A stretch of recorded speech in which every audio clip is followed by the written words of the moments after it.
was the program? Yeah, we cannot recording it.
Introducing our teams, the applicants, we have Mr. Rebuttal, if you can stand. Miss Hazel Smata. Miss Sandra Tiwani. Is one, sorry. And the respondents, we have Miss Mobility, Mr. Mobility, sorry. Mr. Simbarashi Ngondoti and Miss Amanda.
Please, this honorable court, my name is Hazel Spanda, lead counsel appearing on behalf of the applicants.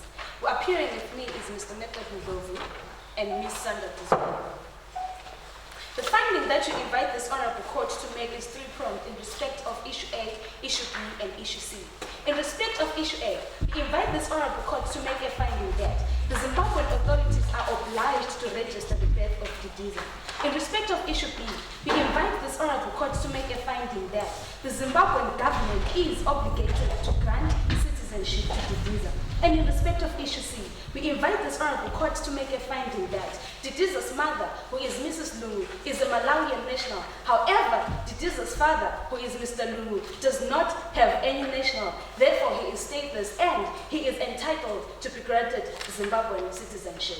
My ladies and my lord, we propose to structure our arguments in the following manner.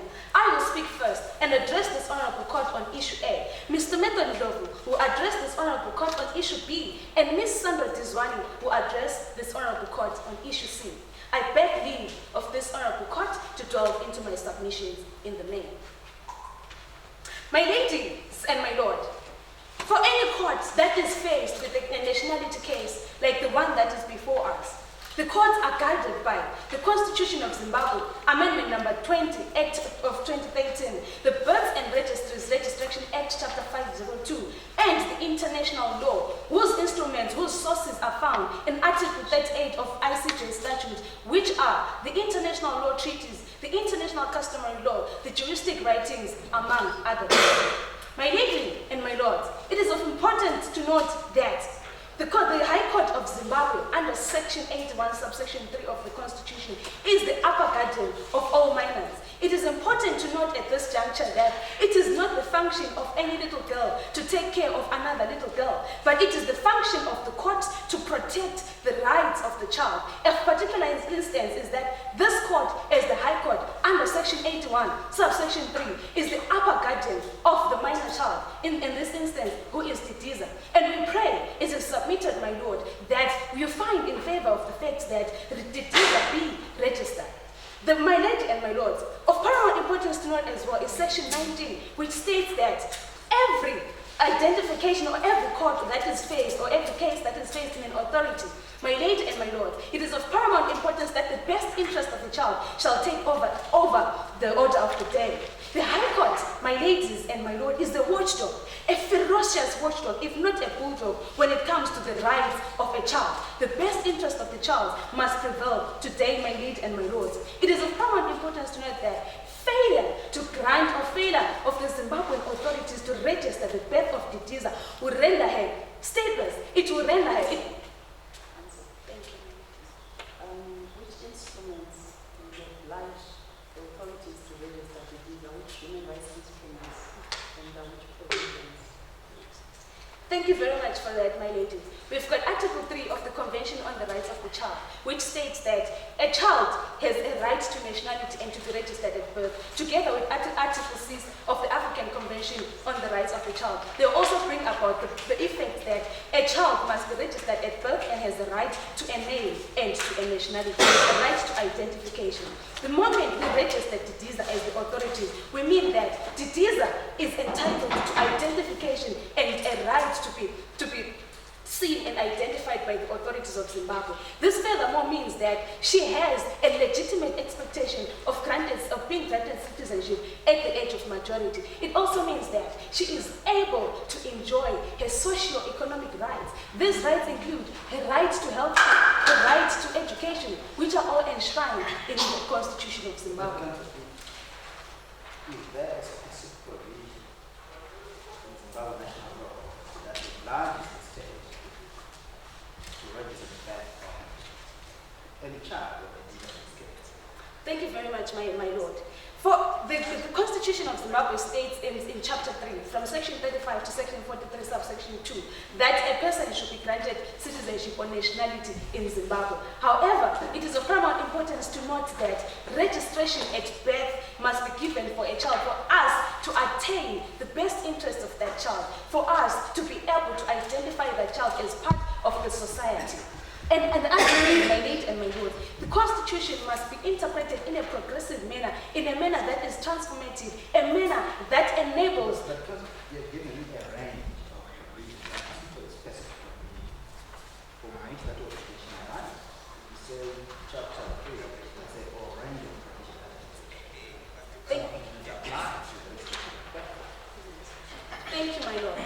Section 36 of the Constitution states that every child or any person is a Zimbabwean citizen by birth if they were born in the territory of the Zimbabwean state. Section 10 of the Births and Registries Act states that every birth that occurs in Zimbabwe must be registered and must be recorded. And Council, was it going to be different if Didiza was an abandoned child and she had been picked up? Would the law still apply that she should be registered? Very well, my lady. Thank you very much for the question. I'll drive this honorable court to the Section 38, subsection 3 of the Constitution of Zimbabwe, which speaks about abandoned children and children whose parents are not known, that are less than or under the age of 15 or appear to be under the age of 15 to be granted citizenship in Zimbabwe. If my ladyship has no further questions, I will proceed.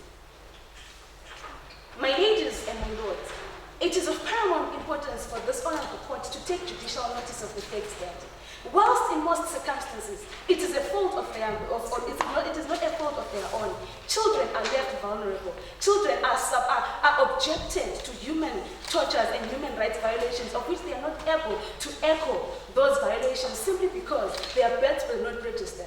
Of paramount importance to note is, my lady, is that Nubian minors in Kenya, the Nubian minors were denied citizenship in Kenya. They faced atrocities. They could not go to school. They could not attain education. My lady and my lords, on the 6th of September 2016, the South African Court of Appeal made a decision in the case of GLR versus the Minister of Home Affairs that it is conceding that whilst it is clear that the 8-year-old Cuban girl, her parents did not belong to South African citizens, her best interest should prevail. For her to enjoy the other fundamental human rights in the Constitution, they had to register her as a citizen of South Africa. I urge this honorable court, my lady and my lord, to take judicial notice of the fact that it is approximately stated that 48 million children under the age of 5 years have not been registered at birth. This therefore means that their future is uncertain. Thank you very much, my lady.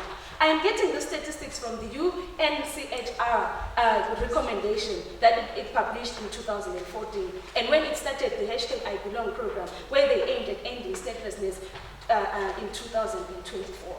Council, is there any level of quality on birth registration that you can prepare? You have linked us to South African cases of Kenyan. Thank you very much for that question, my lady. There is the case of Loveness Mutsiri versus the Minister of Justice and Parliamentary Affairs. In that case, my lady, it was stated that failure to grant or to register a child will mean that a child will be subjected to atrocities of, for example, early child marriages, which means that had this child had been given a birth registration or a birth certificate, she could be easily able to say, I am not 18 years old, I am 15 years old, therefore this marriage is not existing. This case specifically stated that in each and every manner, the best interest of the child must prevail. The Chief Justice further went on to say that the High Court of Zimbabwe is the watchdog. It is offered with the special role of protecting the child. The man, for instance, Didiza in this situation. Sir, what is the outcome? What is the mischief that which the law seeks to deal by requiring that every child be registered? What is the mischief? Thank you very much, my lord, for that question. The mischief that the authorities seek to remedy is that all children should be registered for them to be able to be identified with the state of Zimbabwe and to avoid statelessness, which is a non-new phenomenon that has bugged the world. It is in an aim, in a bid to reduce statelessness, which has seen most children suffering because either their parents have been stateless or they themselves cannot be granted citizenship. And what is the condition? What is the status of these items now? What is the status? What is the status of these items now? Yes. Thank you very much for that question, my lord. The status of Didiza right now is that she is stateless simply because the Malawian laws does not allow my Yes. As I was saying, the Malawian laws do not, whilst her mother is a Malawian citizen, the Malawian laws do not, my lord, allow a mother to transmit nationality to their child. And the Zambian laws have legally renounced the nationality of Didiza's father, meaning that those two parents, Didiza's father to be specific is stateless and cannot therefore transmit or cannot be able to register his child under the Zimbabwean authorities. So is he stateless or is he potentially stateless? My lady, thank you very much for that question. Failure to register Didiza at birth, because this is a retrospective registration. She wasn't registered at birth when she was born, which means as it is, she's at the risk of stateless. Failure for the authorities to finally grant her that birth certificate means she is stateless, which is what this one.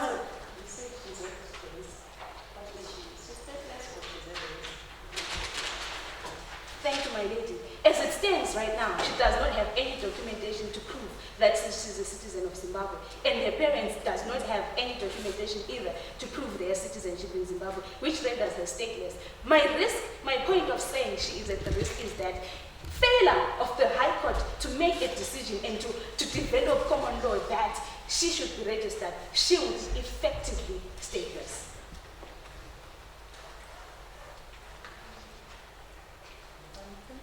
Unless I'm able of any further assistance, I will hand over the baton to my colleague, Mr. Nathan Trophy, who's going to address her ladyship and my lord on issue B.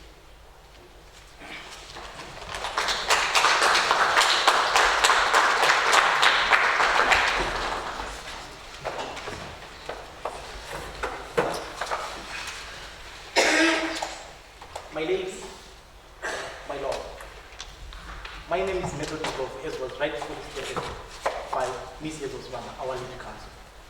I'll pick up from where she left off.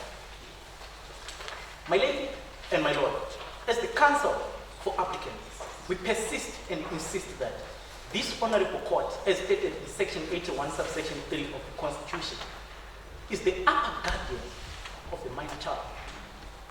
It therefore means, my lady and my lord, that this court is not being impartial as being suggested or as being demanded for by section 164 of the Constitution. This court, in matters that affect the children, is not neutral. I invite the honorable court to make a finding that the Zimbabwean authorities are indeed obligated to grant nationality or citizenship to Dideza. In persuading the honorable court to arrive at that finding, I propose to structure my submissions in the following way. Firstly, I will highlight before the honorable court how the Constitution of Zimbabwe, which is the supreme law in terms of section 2 of the Constitution, is supposed to be interpreted. Secondly, I will proffer submissions before the honorable court that we anticipate that the counsels for the respondent will come and say that issues of nationality are at the reserved domain of the nation. We are going to provide submissions which deals with the limitations of that law. Thirdly, my lady and my lord, we are going to highlight the relationship that exists between international law and municipal law in protecting the rights of the child. And lastly, in my submissions, I will invite the honorable court to make use of section 176 of the Constitution, which allows it to make a development of common law as was rightfully echoed by Gabi CJ as it then was in the case of Zimnad versus Shawana. Unless my lady and my lord direct me otherwise, I will deal with my submission. Yes, I have an additional question. Just for clarification, is the process of marriage registration and the granting of nationality mutually exclusive to each other, or they are synonymous with each other? Your Lordship, thank you very much for that question. I've got two submissions in relation to your question. Firstly, there is a difference between having nationality and having a birth certificate. Secondly, it happens that if you have a birth certificate, then it becomes a confirmation or a proof or a stepping stone upon you to get a nationality. So that's the relationship that exists between the issue of birth registration and issues of nationality or citizenship. Does it mean the issuing of a birth certificate or simply a record of that, which, for instance, medical institutions could actually provide? Your Lordship, as was rightfully stated by my lead counsel, Ms. Yozoswana, as stated for in section 10 of the Birth and Death Registers Act, chapter 5.02, it says that every child who is born should have a birth register. It does not make any reference to issues of nationality. It is silent on that. And as I'm going to show in my later submissions, dealing with international instruments, I'll highlight to the Honorable Court how Section 10 can be interpreted in light or in pursuit of the progression which the globe is doing in trying to reduce matters of status. That's why my question is concerned. For me, I would say anything further than that. My question is the requirement to register that synonymous with the issue of a birth certificate, or simply a record of that, which is regarded as. Thank you, Your Lordship.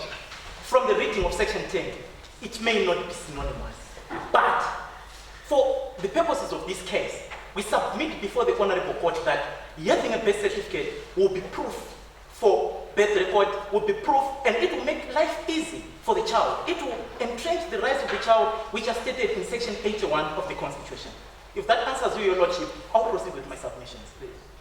In terms of Section 46, subsection 2 of the Zimbabwean Constitution, any court or any tribunal, my lady and my lord, which is interpreting any law should employ what is called a purposive approach. It should employ an approach which is progressive in nature. It should employ an approach which is transformative in nature. It should employ an approach which seeks to break from the past. I therefore submit before the Honorable Court the case which was decided by the late Lord Sands in the case of Edwards versus Attorney General of Canada in 1930 Appeal Court at page 124, where the learned judge stated that when interpreting the Constitution, any court should note that a Constitution is a tree which has got potential of growth, and any court should not come and cut that tree.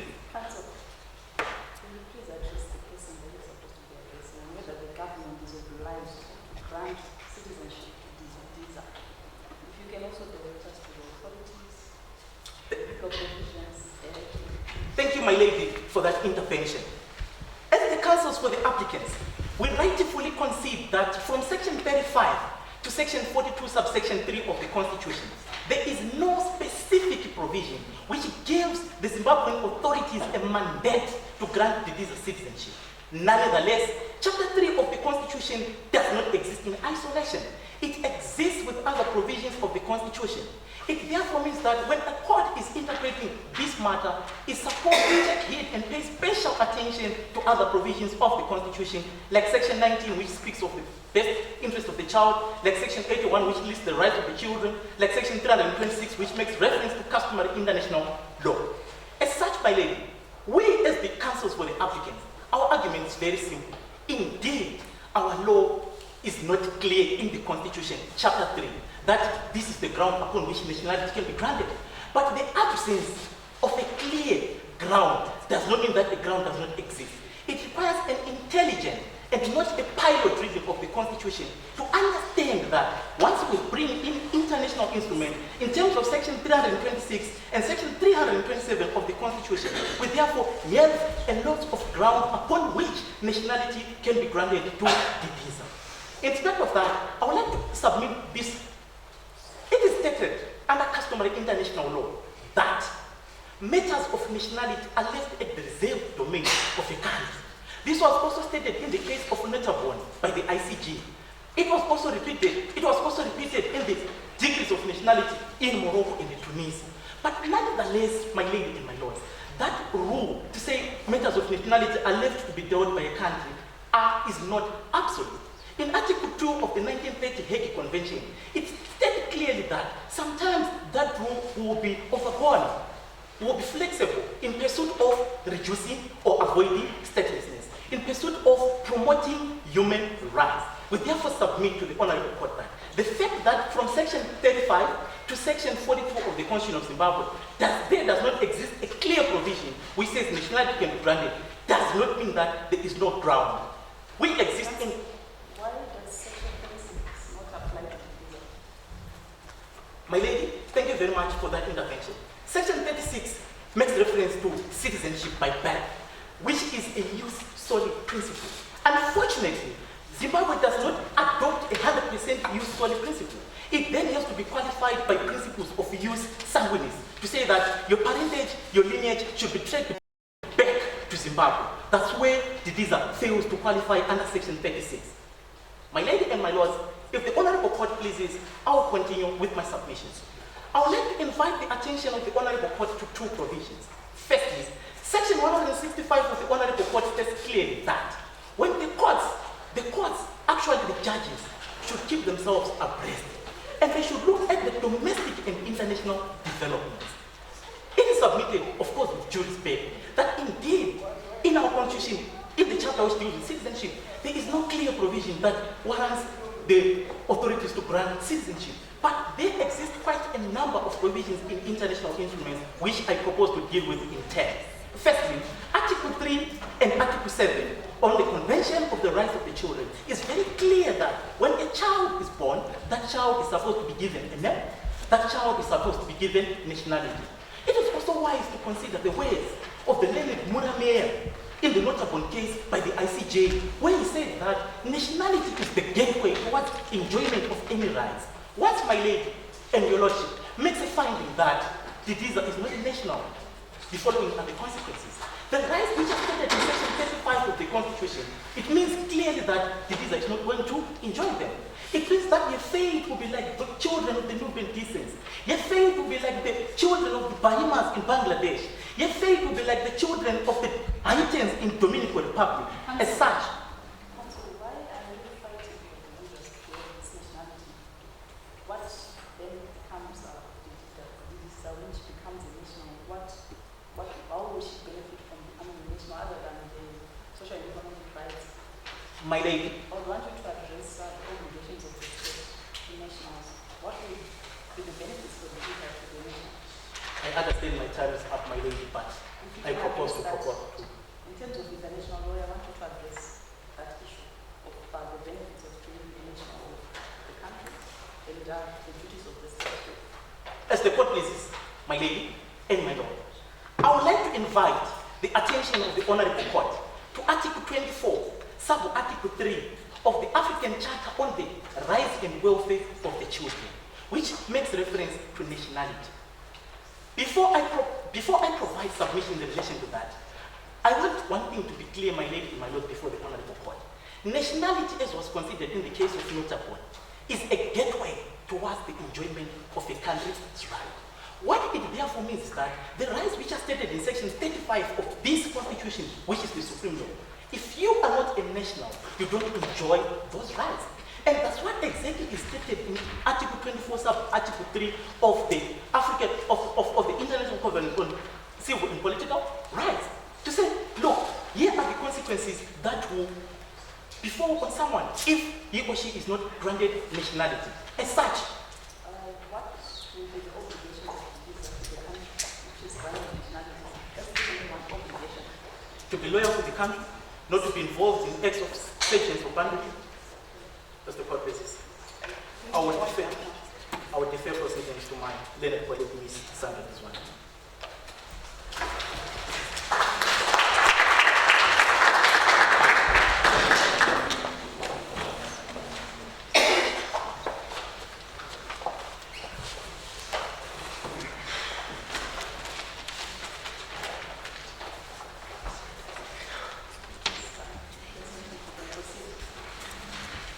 May it please this honorable court, as was already stated by the lead counsel, my name is Sandra Dizwane, third co-counsel appearing on behalf of the applicant.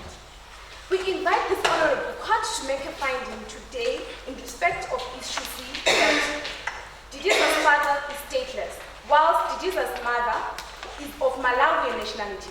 We also invite this honorable court to make a finding that the Zimbabwean authorities are obliged to grant Didiza's parents, in particular Didiza's father, citizenship of Zimbabwe. My lords and my lady, we also submit to the honorable court the reasons why Zimbabwe should grant Didiza's parents citizenship. First, it is their right to a nationality. Secondly, it is their obligation under international law. Thirdly, it is within the best interest of Didiza and the future children that Didiza's parents intend to have in the future. I beg leave of this court to delve into my submissions in the main. My lords and my lady, in addressing the nationality status of Mr. and Mrs. Lungu, it is very paramount to note that Mr. Lungu does not belong to any country. He doesn't possess any nationality. This is due to the fact that, as mentioned in the facts, the Zambian laws have revoked his nationality due to the fact that once a Zambian national resides out of Zambia for more than 24 months, he is rendered a permanent resident and his nationality is taken away. In respect of Mrs. Lungu, she has also lost her Zambian nationality, my ladyship and my lord, due to the same laws that are applicable to her. However, it is of paramount importance to note that she still possesses the Malawian nationality because the Malawian laws are clear. They do not render anyone who resides out of Malawi a permanent immigrant. Also, in terms of Article 9 of the Convention on the Elimination and Discrimination on Women, my lords and my ladies, the convention states that the change of nationality of a husband does not automatically change the nationality of a woman especially in cases where she would be left stateless. My lords and my ladies, this takes me to our second submission. Make the transition, counsel. What is the status of Mr. Lungu as we speak? My lord, Mr. Lungu is stateless. He does not belong to Malawian nationality, Zambian nationality, or Zimbabwean nationality. He is stateless. When they have documents from Zambia, that's the fact that he's a national Zambia, at some level, it's recognized as Zambia. Thank you, my lord, for that question. I would submit that the documents are now invalid due to the law that has been submitted, or due to the law that is now there, to say that if a Zambian national resides out of Zambia for more than 24 months, they are regarded as permanent immigrants, and also they are no longer nationals of Zambia. So now he is just holding on to documents that are invalid, to documents that do not mean anything, my lord. What are the conditions of this becoming a national of the country? What should it do?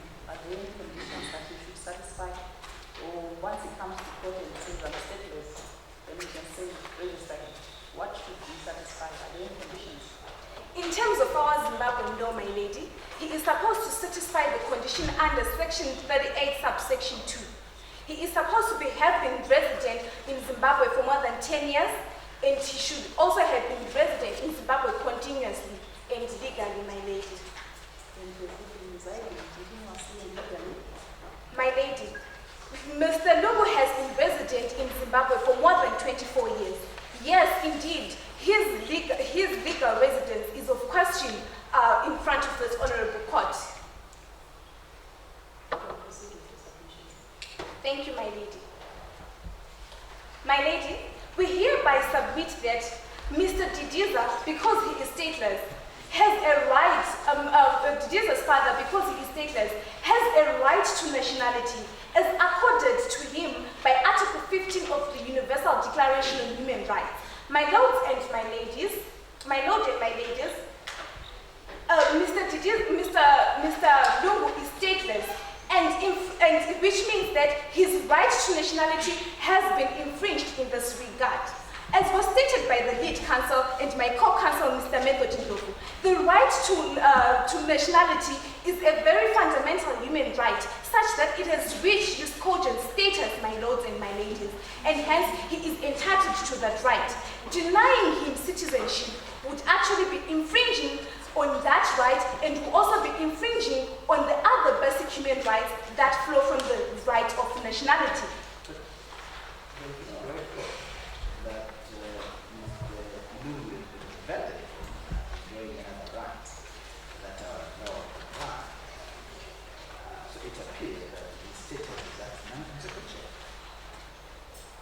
Yes, my lord. Which rights has he not been able to enjoy because of his status? Can you please advise us in terms of the laws? The right to the political rights, my lord, the right to access of information that is granted when you are a citizen, and all the other rights that are accorded to a person by them possessing a certain citizenship or nationality. If I may proceed, my ladyship and my lord, Zimbabwe is obligated to grant Didiza's father citizenship under international law.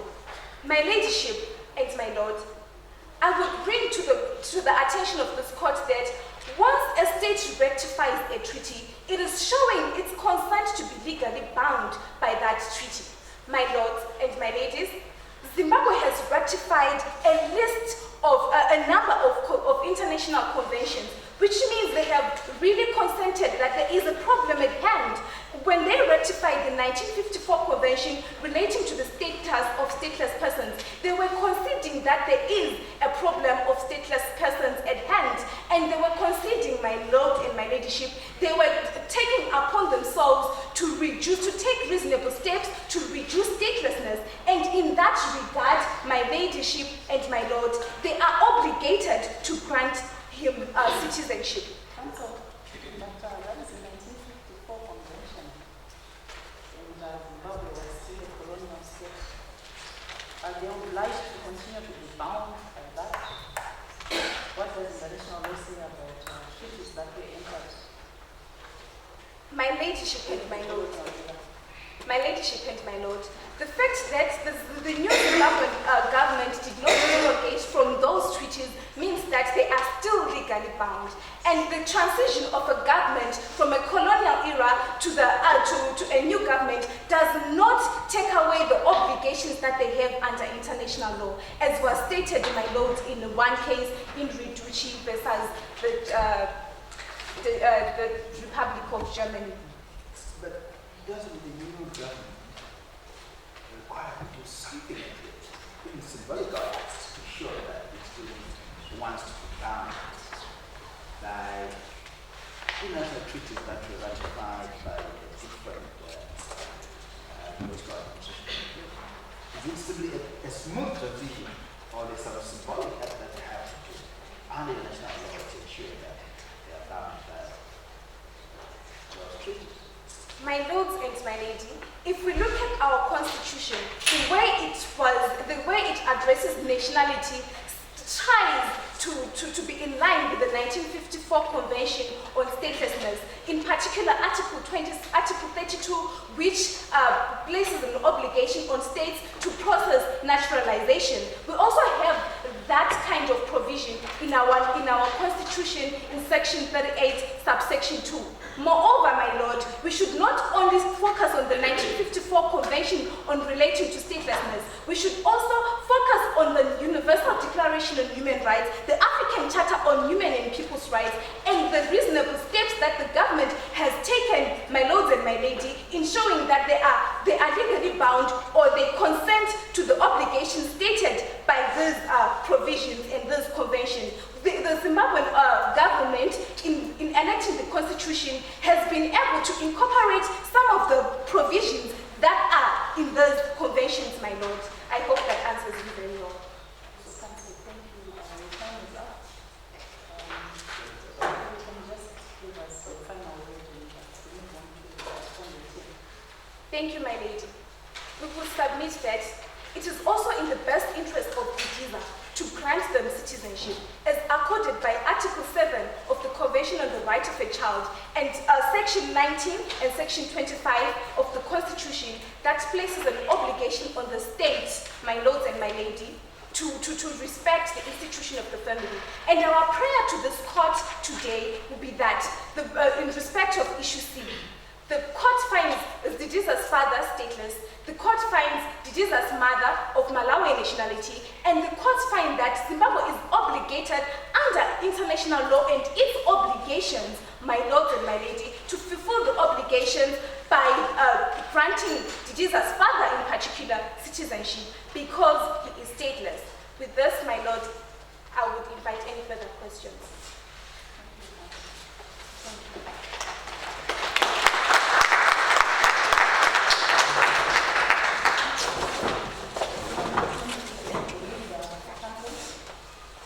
With respect, my lady, would you please stand out the battles?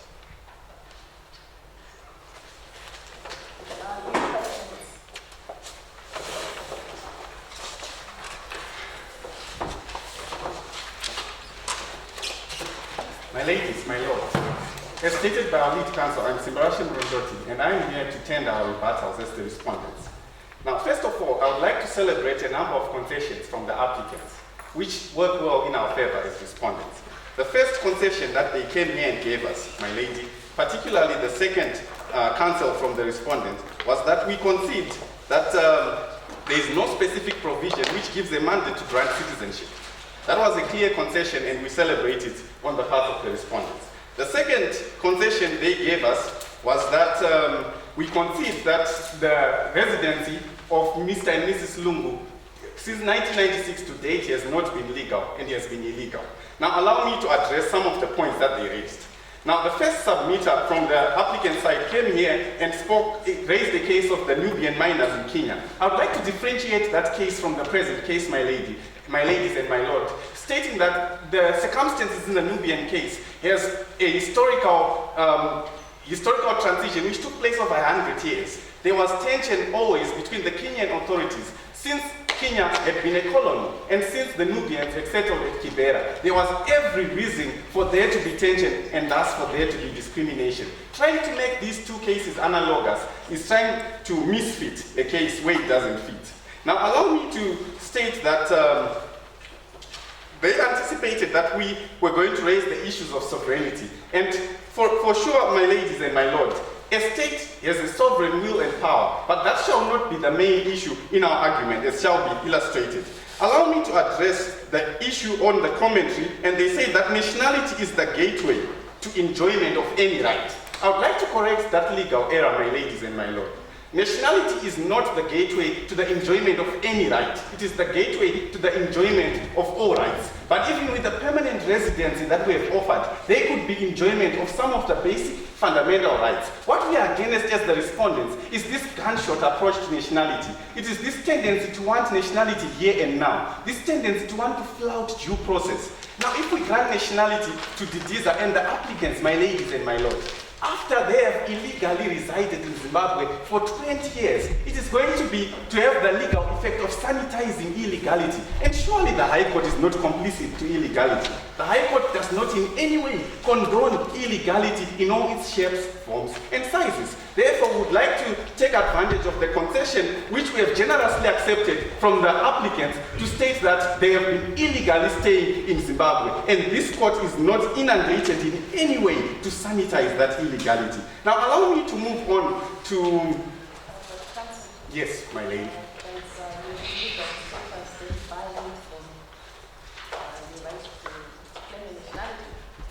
Not in any way, my lady. The illegal status does not bar anyone from the right to claim a nationality. But as already stated by the applicants, that right does not exist in terms of our constitution of Zimbabwe. What we saw from the applicant was an insistence to squeeze that right from international conventions. And international conventions are not prescriptive. They afford the right to acquire a nationality and not a Zimbabwean nationality. And when Zimbabwe is found in this precarious position, Zimbabwe is enjoined to act in the best interest of the victims. And in so acting, we have offered permanent residency. What the applicants want to do is to ask for an arm when we've offered a hand. What the applicants want to do is to ask for a mile when we've offered an inch. As shall be elaborated by my lead counsel, there is a process towards acquiring nationality. There are conditions, my lady. That is the main problem we failed to find from the applicants. There was no addressing of any social fact of attachment between Didiza's parents and Zimbabwe, and Didiza and Zimbabwe. And that is a prerequisite to acquiring nationality, as shall be illustrated in our arguments. Now, in winding up, allow me to submit before this honorable court in rebuttal that we humbly accept and celebrate the concessions brought before to this honorable court. 3 concessions. Firstly, that we're a sovereign state and we have sovereignty. Secondly, that these people were illegally staying in Zimbabwe. And the third and final concession being that with their illegal stay in Zimbabwe, there is no provision in the constitution which mandates us to give them a nationality. I hope that satisfies my ladies and my lords.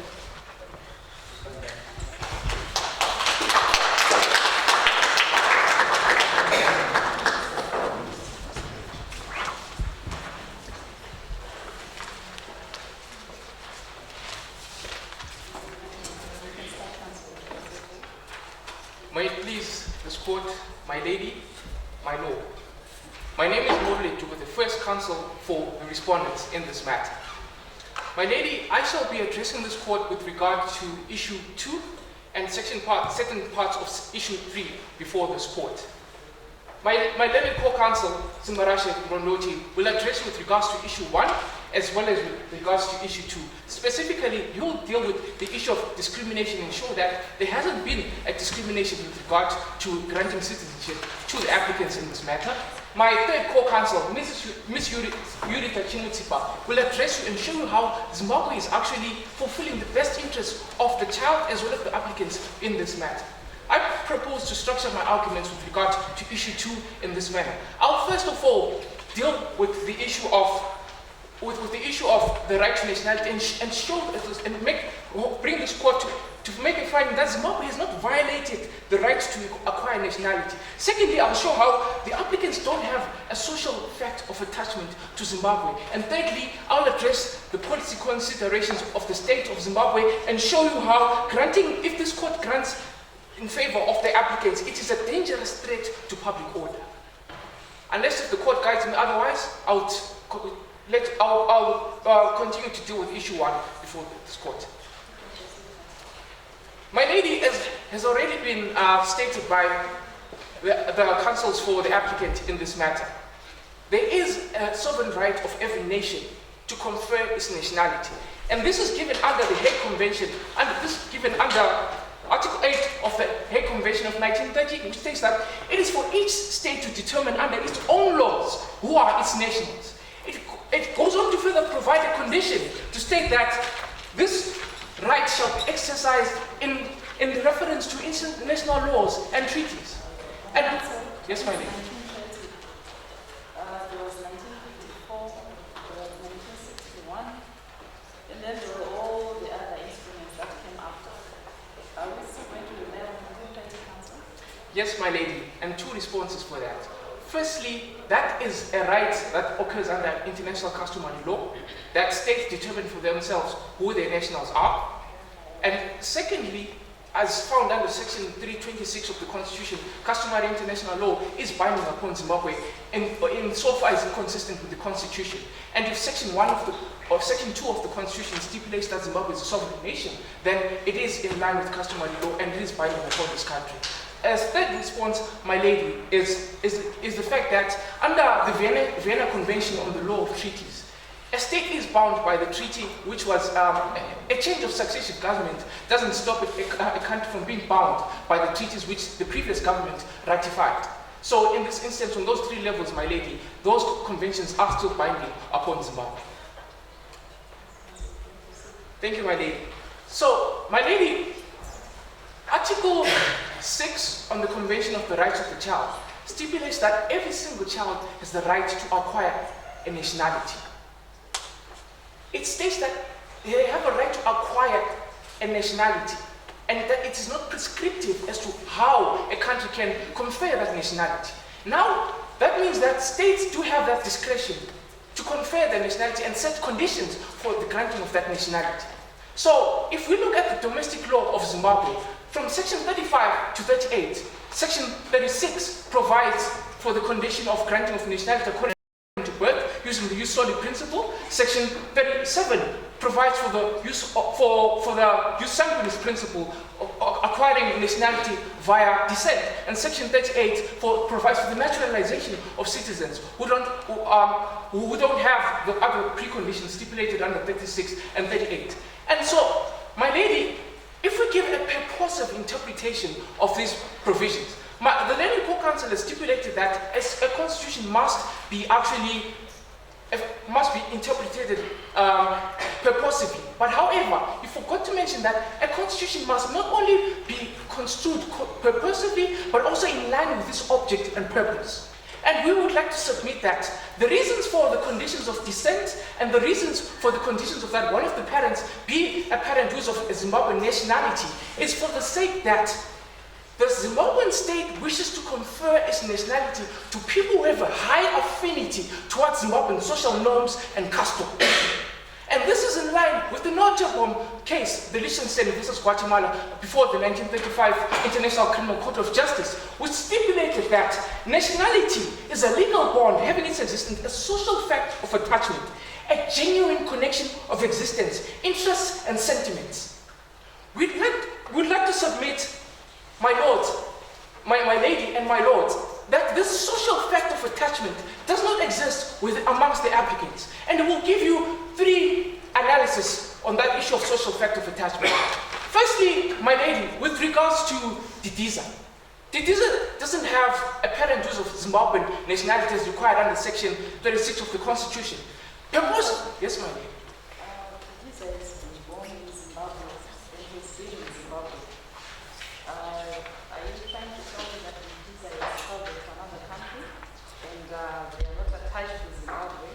Do they have any other loyalty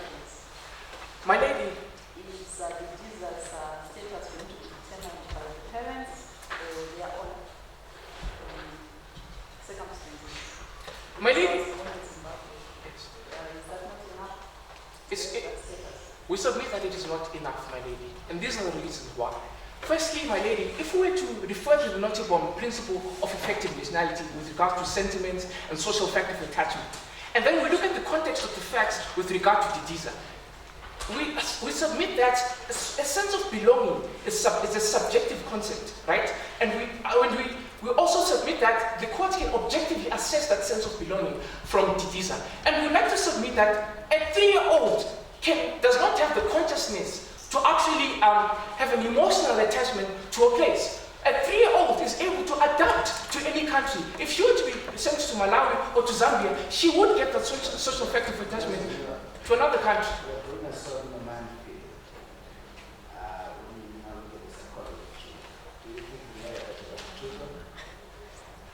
My lady, unless if you're thinking that there is some psychological analysis of the point. my lord, if we were to look at the issue of social factor of attachment and propose to interpret section 36, the reason why there's a requirement and condition that the parents be of Zimbabwean descent is because those parents are the custodians of social values and norms of Zimbabwe. And if the parents are not able to transmit those social norms of attachment to Didiza, it means that she cannot have the basic of social factor of attachment. It now leads me to look and interrogate the social factor of attachments that exist amongst the parents. We submit that the parents do not have that social factor of attachment. The 20 years that they have been in Zimbabwe, they have never bothered to regularize their stay within Zimbabwe. And we still like to stipulate that they had 20 years to apply for Zimbabwean nationality, but they're only applying for Zimbabwean nationality now because they're in trouble and they've been denied nationality by their home countries. So, secondly, we'd like to proffer that the parents are only here in Zimbabwe for economic interests. And we would like to submit that economic interests do not lead to us saying that they now have the social factor of attachment. They have now subscribed to the social norms and values of the beautiful nation of Zimbabwe. Council, Yes, my lady. you reside in a country for 20 years. So you don't go back to your original country. Which country are you more attached to? Which country do you have an excess with? Formulate the bond that is required in terms of nationality. My lady, in answer to your question, we'd like to refer you to Article 2 of the 1954 Convention on Statelessness, which stipulates that each and every single stateless person must subscribe to the laws of the country. And this is in line with the principle of the rule of law, that nobody is above the law.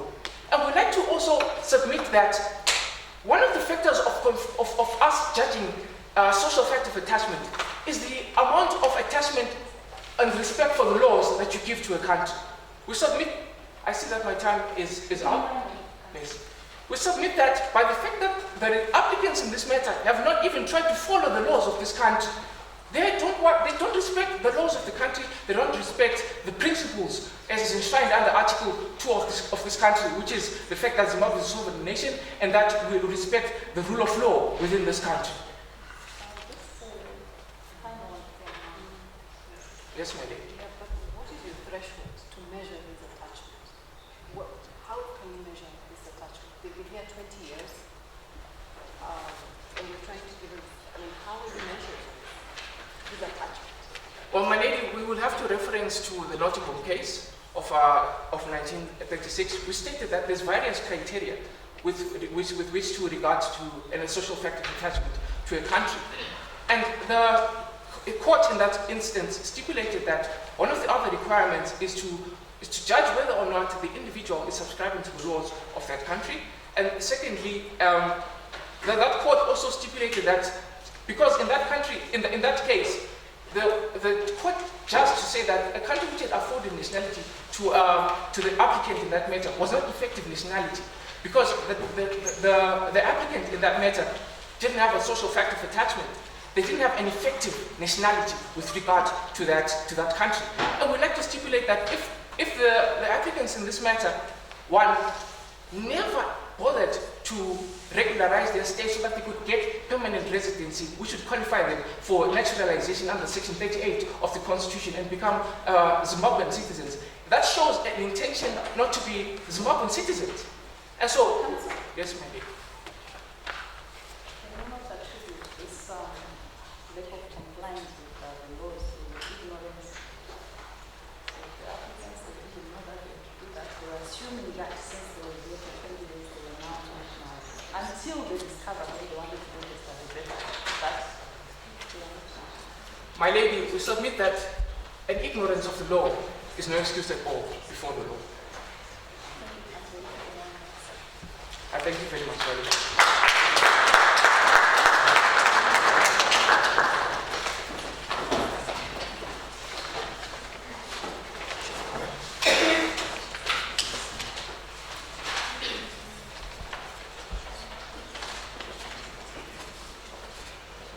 In the interest of brevity, I'm going to delve straight into my submissions.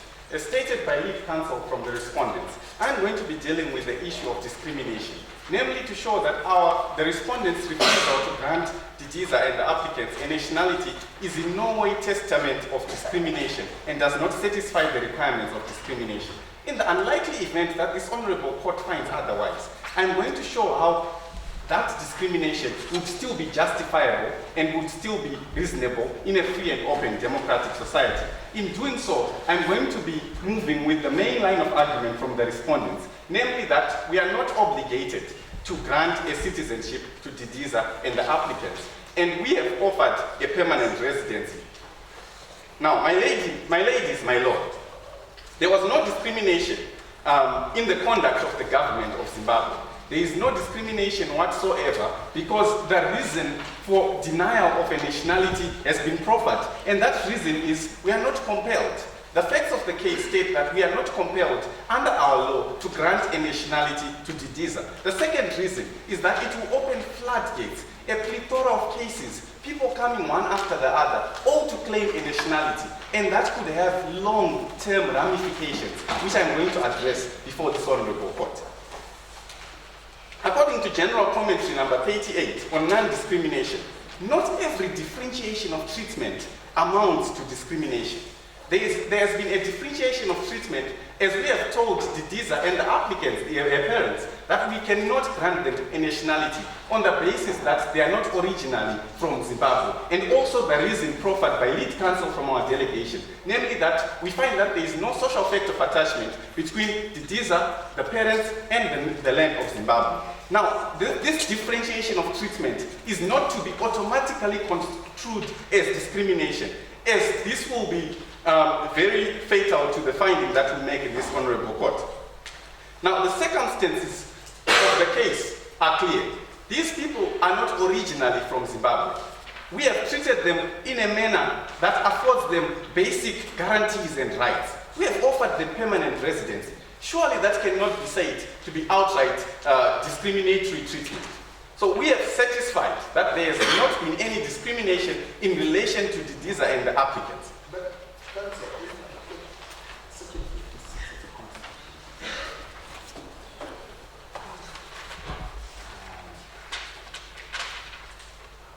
subsection 3 provides what it is listed down.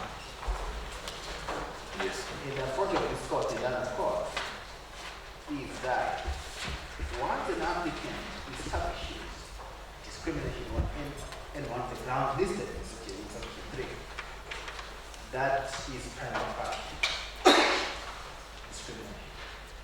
Yes. I see nationality there. I see origin, ethnic origin. I see place of birth. Are you saying the law, the three of them, do not fall within any one of these grounds? Thank you very much for that intervention, my lord. In terms of the case of Legal Resources Foundation versus Zambia, Communication 21198, specifically at paragraph 67, it was stated that once there is a prima facie case of discrimination, the onus lies on the government to discharge that such discrimination was justifiable and reasonable, and that such discrimination is in the interest of the state. Now, as already proffered by the lead counsel from the respondent, and was already conceded by the applicants, we are a sovereign state, and we act in our self-interest as a state. We cannot derogate upon the interests of our nation only to avoid discrimination, which we can reasonably and justifiably limit. Now, my lord, to satisfy your intervention from a factual point of view, we have offered Didiza and the parents an option of permanent residency. This is because if we outrightly grant nationality, it will have long-term and far-reaching public policy considerations. What will happen to our borders if immigrants from all over, or from around the countries coming to our borders conglomerate on a wholesale shopping of nationality, my lord? This is going to have a long-term ramification on our Ministry of Home Affairs. It is in our interest that we act reasonably in the circumstances. And as much as we sympathize with Didiza for the precarious position she is in, we simply cannot derogate upon that self-interest. And we have the ability to limit and to reasonably justifiably limit the rights entitled to Didiza. Counsel, Yes. I would want to find out if you have a side article 18 of the International Covenant of Civil website that provision. ICCPR. No, my lady. Article 18. No, my lady. What do you intend to do to Mr. Nuri in this family now that you have established that you have not been residing lawfully? And that provision says that you should not expel people who are stateless unless it's on national security grounds. Are they security grounds? Thank you very much for the intervention, my lady. Now to address it, we also sympathize with the applicants, and we are acting in the spirit of Article 13, and we are not expelling. If anything, we are helping them, and the first step in facilitating that assistance we are giving them is to grant them a permanent residency. What beats us as the respondents is why they deny permanent residency, yet it is a guarantee for the basic and fundamental norms. Now, my lady, the preamble of the 1954 Convention on the status of state, relating to the status of stateless persons, which was celebrated highly by the applicants, states that it is a treaty to afford minimum protections, my lady, to people who are stateless. Nowhere in its preamble, the preamble, my lady, which we can use to interpret an enactment, which is part of the enactment in terms of Section 6 of the Interpretation Act, and as was enunciated in the two cases, Attorney General versus Prince Ernest Augustus of Hanover and Hanlon versus Law Society. Now, to construe it purposively on the backdrop of those authorities, we will find that the 1954 Convention, which is the one binding on us and not the 1961 Convention, the 1954 Convention affords us, its purpose is to provide minimum protections. And the minimum protection we can afford to give at this particular instance, my lady, is permanent residence. Thank you, Counsel. You put it on the record that you not expel them. Thank you, my lady. Now, if it may please the court, I'll continue with our submission. Now, we have justified reasonably that we have every right, and it is not our obligation. Again, I will repeat, my lady, as considered by the applicant. It is not our obligation. And if anything, we are trying to assist. Now, what the applicants are failing to do is to show us why it is so distasteful to accept permanent residency. Why permanent residency is being painted in a very devilish color. We have offered permanent residency with which it comes basic fundamental rights. According to the current regime of law, we cannot do anything. We cannot do anything besides offer them permanent residency. Now, Counsel, we cannot vote, Mr. Lungu, we cannot stand for office. We cannot do certain things that a citizen will do. thank you very much for that intervention. Are you not going to consider that position? Because now we yes and manage to acquire any fundamental rights, so we will be able to choose who is going to be governing the country when we rights. Right. Of course, Mr. Lungu and Mrs. Lungu both cannot vote in Zimbabwe, and it will stay that way. As long as they keep insisting that they don't want the permanent residence, which is the first step we are taking towards the facilitation of the naturalization process, as stated by our lead counsel, it will stay that way. We don't want it to stay that way. So let's facilitate something for them. And the first step we have generously offered as the respondents, my lady, is to give them permanent residency. It is unfortunate, but it is not our fault. If anything, Zambia is at fault for providing harsh conditions on nationality. But this court is not in Zambia, and we cannot adjudicate upon Zambia. So we sympathize with the applicants, and we give them the minimum standards of protection. Now, my lady, the general commentary on Article 6, which again was heavily relied upon by the applicants, states that, seeing that my time is up, in the interest of time, allow me to wind up. Our authorities, my lady, the general commentary which we are entitled and which we are authorized to use, which has authoritative value because a committee of experts drafted it and because that committee is mandated in terms of Article 42 of the African Children's Charter, states that in a situation like this one, the right to nationality is not automatic. The right to a nationality is not a sporadic right. We do not take a shotgun approach towards the right to nationality. There are conditions that have to be fulfilled. And for the avoidance of doubt, we do sympathize with the applicants. If anything, we are assisting them. We only hope and sincerely hope, my lady and my lord, that they accept the assistance we are giving. Thank you. So, Council, Yes. the Constitution in Section 81, 81.2 says that a child's best interests are paramount in every matter concerning the child. Yes, precisely, my lady. A child's best interests are paramount in every matter concerning a child. Now, my third counsel, since I'm out of time, will come and justify how it could, after a logical analysis of what's happening here, my lady, it is in the best interest of Didiza that we give here a full and effective nationality. The approach to nationality being taken by the applicant is a shotgun nationality, which is open to defects in the future. The case of Bueno versus Dominican Republic has already told us beyond any reasonable doubt that adults can also have nationality which was previously conferred on them disputed.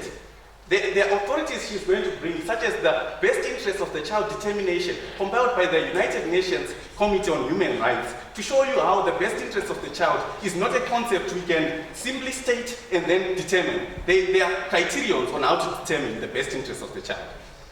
Thank you, my lady.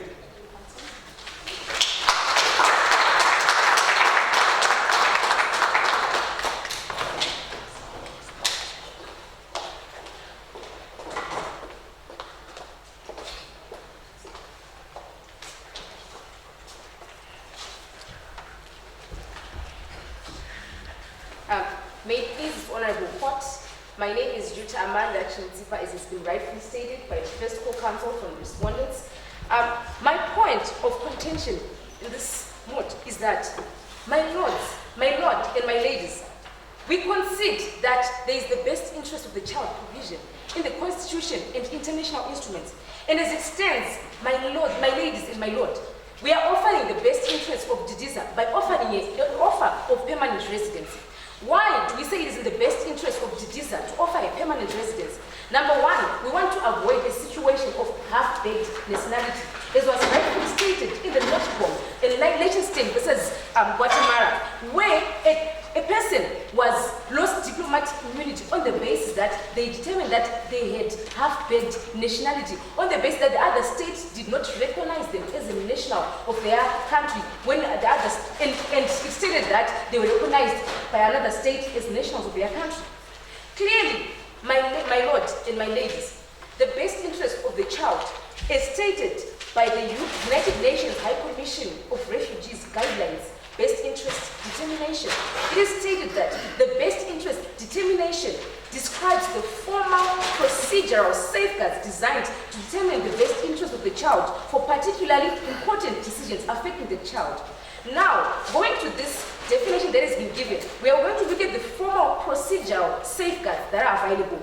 Clearly, by stating that we are going to grant Didiza citizenship, there and then the shotgun approach to granting citizenship, we are saying we are foregoing the procedural safeguards that are there to grant the best interest of Didiza. We are saying we are going against what the Zimbabwean law says by granting the best interest of Didiza. As it stands, in Section 19, it provides for the best interest of the child. Section 18(1), subsection 2 also provides the best interest of Didiza, as well as Section 81, subsection 3 provides that the High Court is the upper guardian of Didiza. My ladies and my lord, the High Court is the upper guardian of Didiza. In this case, we are saying you are the upper guardian of Didiza, and by granting a permanent residence, we are giving the chance to affiliate into the Zimbabwean state. As has been rightfully stated by my first co-counsel, that there is no social effect of attachment. Didiza is only 3 years old and has no requisite mentality to say is affiliated to a particular state. And as it stands, my ladies and my lords, Didiza, by offering her a permanent resident status, we are saying we are giving her a chance to assimilate into the nation of Zimbabwe. And as the 10 years lapse, she will have the citizenship status, considering that she would have followed due process as stated rightfully by Section 38 of the Constitution, as well as read with Article 2 of the Convention on the Status of Stateless Person, which provides...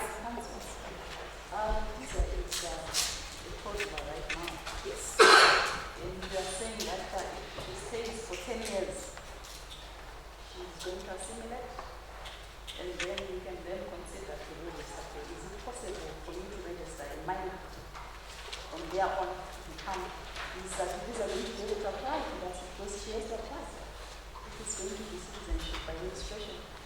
What is going to happen? Thank you, my lady, for the intervention. It is rightfully stated in the Citizenship Act that a person of sound mind has to apply for citizenship of Zimbabwe. But what we are saying is, has been rightfully stated by my co-counsel, we are not expelling the parents from Zimbabwe. We are giving them the chance to assimilate legally into the laws of Zimbabwe, into the nation of Zimbabwe. And by giving them that chance, we are saying they can have the offer for permanent residence, other than just having a shotgun approach to having nationality as it stands. And after the parents have gotten the offer for permanent residence, and Didiza has gotten the offer, has accepted the offer for permanent residence, it simply means as the 10 years lapse, Didiza and the parents, they will have assimilated through naturalization to become citizens of Zimbabwe, and therefore they can have the chance to register Didiza to become a citizen of Zimbabwe. How will the parents register Didiza? Their status, they are not going to be citizens of the country. How can they be? It's unlike if you look at Section 38, subsection 3, which talks about adopted children with Zimbabwean parents who are Zimbabwean citizens. In this case, they are not adopted to a parent who is a Zimbabwean citizen. So how can you do that? Going to be registered? And that's what I'm asking you. Thank you, my lady. These are going to register on their own. She can stand, or she waits until she's 18 or 21. The scenario in this case is my analysis will provide. Thank you, my lady, for the intervention. As it stands, what we submit as the respondents is that the parents, we are going to allow them the process of registration. We are going to allow them to get permanent residence of Zimbabwe. And once they attain permanent residence of Zimbabwe, it means Didiza can be registered as a citizen of Zimbabwe, or rather can just adopt the permanent residence status as well. And then she will assimilate into Zimbabwe after the 10 years have lapsed. As it stands, after 10 years, Didiza will only be 13 and will still be a minor. And it is the mandate of the parents to register the minor children. If I have satisfied my ladyship's question,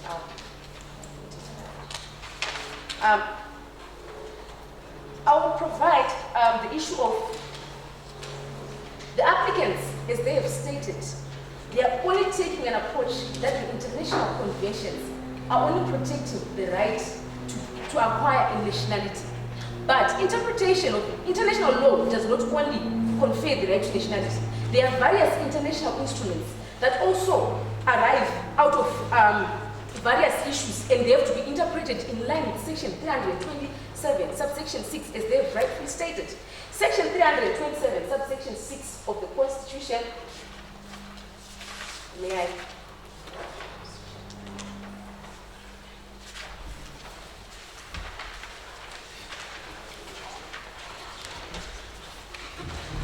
Section 327, subsection 6 of the Constitution provides, and I will read, when interpreting legislation, every court and tribunal must adopt any reasonable interpretation of the legislation that is consistent with any international convention.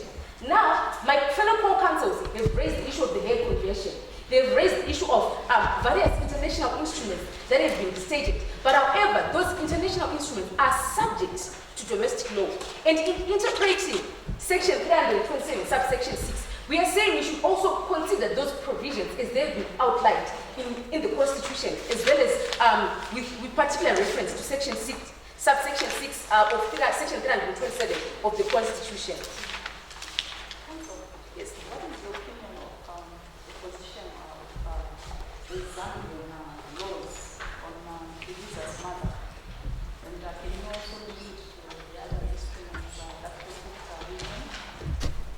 What is your view on the position that has been provided by the Zambian law? As it stands, the Zambian law is discriminating against mother, Mrs. Luna. But however, this court is a Zimbabwean court, and we are not going to deal with Zambian issues. That is a Zambian issue for them to determine. And in Zimbabwe, we're going to deal with the issue of whether or not Zimbabwe is discriminated on Divisa's mother. But as it stands, there is not any discrimination because we are offering them permanent resident status as well as the child. What is the position in terms of Zimbabwean law when it comes to women, marriage, dissolution of marriage?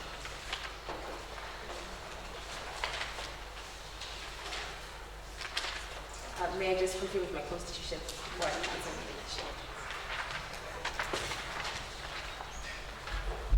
Do you think the provisions are progressive?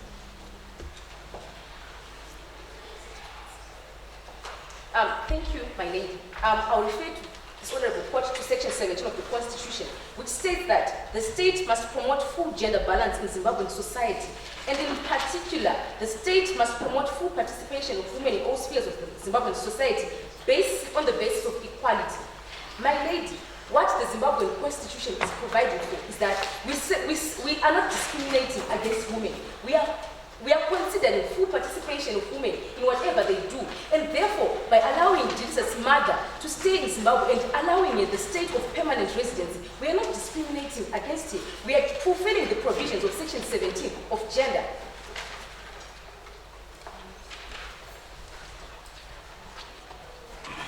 And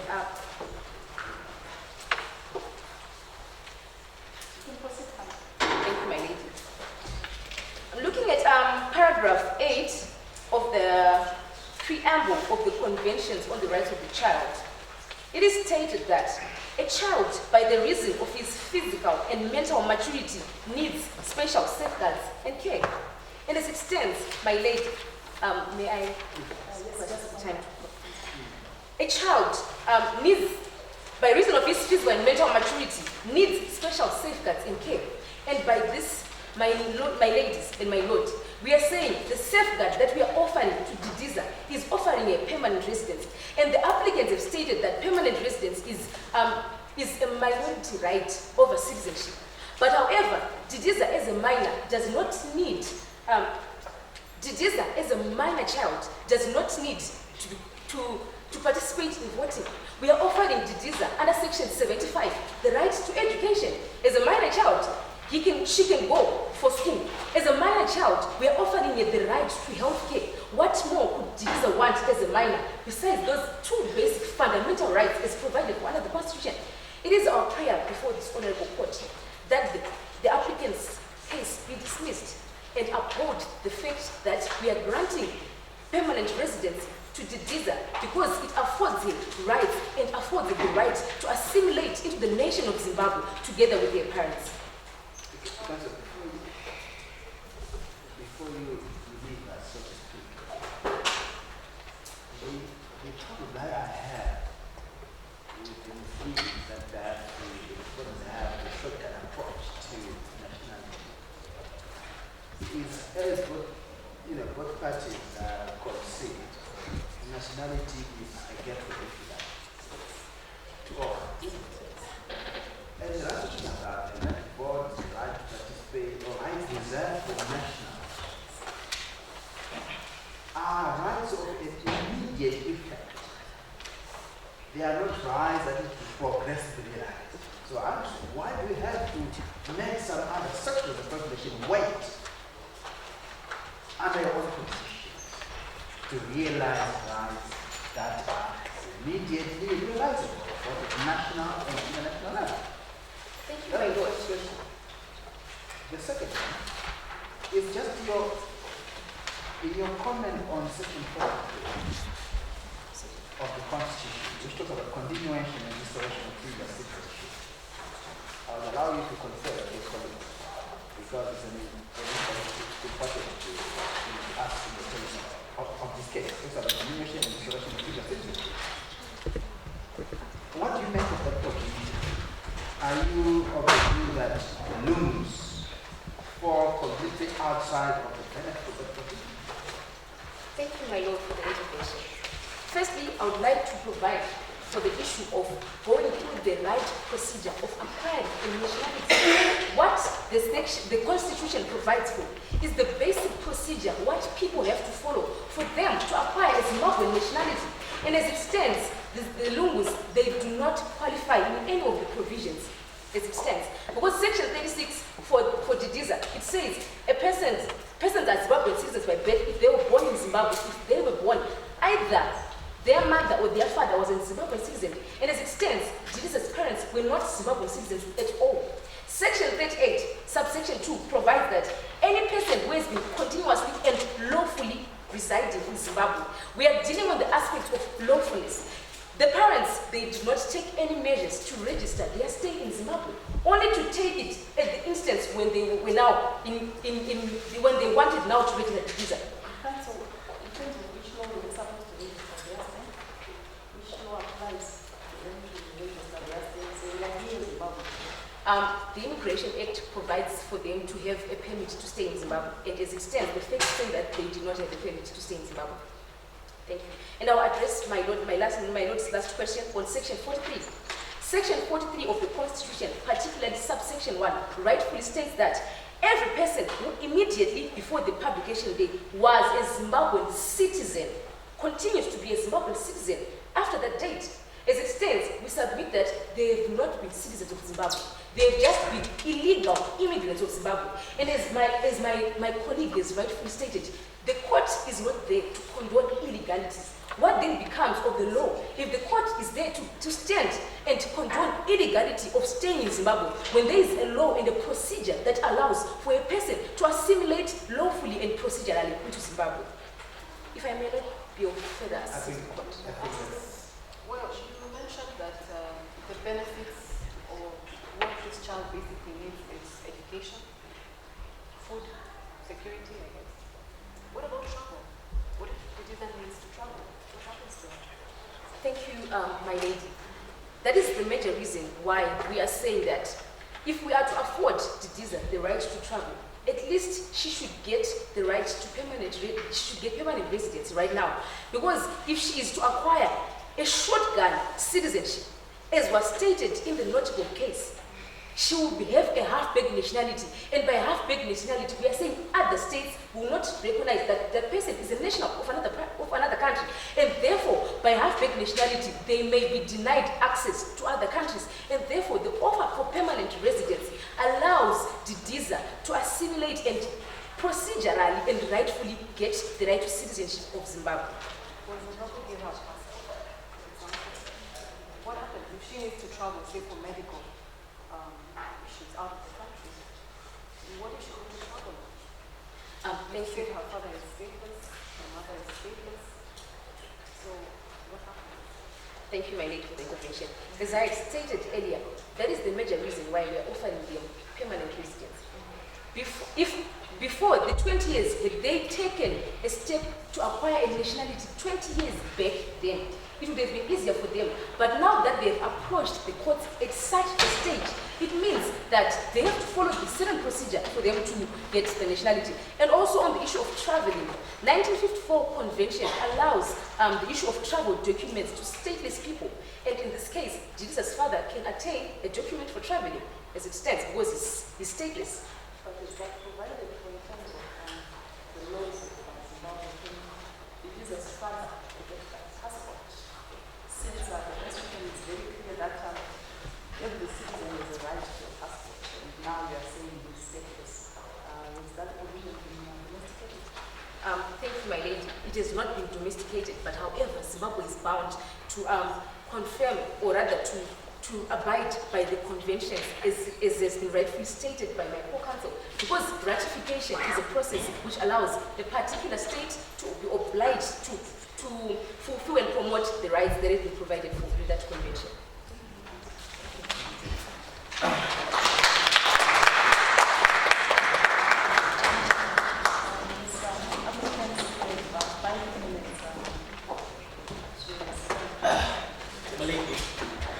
Before the Honorable Court comes again with the law, checking the rebuttals for the applicant, I would like to celebrate, just like the second court counsel said. The last speaker, I'm going to deal with here as the last one. But there is an important point that she mentioned, which requires this honorable court to pay particular attention. She said, Zimbabwe ratified an international instrument which allows here to travel. But in her submissions in the main, she said Zimbabwe is not bound by international instruments. That's an inconsistency, but I'll deal with it later. My lady and my lord, I propose to structure my submissions in the following way. Firstly, I would like to rebut the rebuttals. Secondly, I will get to the mainline argument that they provide. My lady, the second co-counsel, Mr. Murondoti, came before the Honorable Court and said, this case at hand is distinguishable from the case concerning the Nubian minors. My lady and my lord, I submit with due respect that what is of paramount importance is the fact that a child is involved and not the history where they came from Nuba Mountains. They crossed how many rivers, it doesn't matter. The fact is that they are children. No wonder why in each and every case in Africa that goes before the Commission Experts on Human Rights, they always refer to the Nubian case because it represents the atrocious situations or the deplorable circumstances upon which a child will be visited with if nationality is not granted. As such, Mr. Ngonoji, with due respect, in the Nubian case, there was a child. In this case, there is a child. As such, they are ours. I'll proceed to deal with the second thing. You mentioned this, in the battle, you mentioned that the applicants rightfully considered that from section 35 to section 43, which is chapter 3 of the Constitution, there is no provision which allows for the attainment of nationality. My lady and my lord, they did not get us right. We were honest as officers of the court to state clearly that there is no provision which is direct. But chapter 3 cannot be read in isolation with other provisions of the Constitution, which are section 46, which calls upon for a purposive interpretation of the Constitution. Section 327, which deals with international instruments. As such, it was not a concession, but we were honest enough to the court to say in chapter 3, there is no provision. But the Constitution is read as a constituency and not in chapters. As such, Mr. Murondoti, that was not Just a concession. That's a kind of careful. I don't know what to find out. Speaking for myself, I think I heard the government say that the applicant considered that there is no provision in the Constitution that provides for the right to nationality. As the court pleases, if I may answer that, Your Lordship. Provided for nationality. To answer that, Your Lordship, the way that you put it is exactly the way that it should. But they interpreted it in such a way that once we consider to chapter 3, it means that there is no basis in terms of the Zimbabwean law upon which nationality can be granted. That's what we're discovered. There's basis in Zimbabwean law. The fact that it's not mentioned in the Constitution, that's not the end. There are various pieces of legislation which deal with that. And then I'll also come to Mr. Murondoti.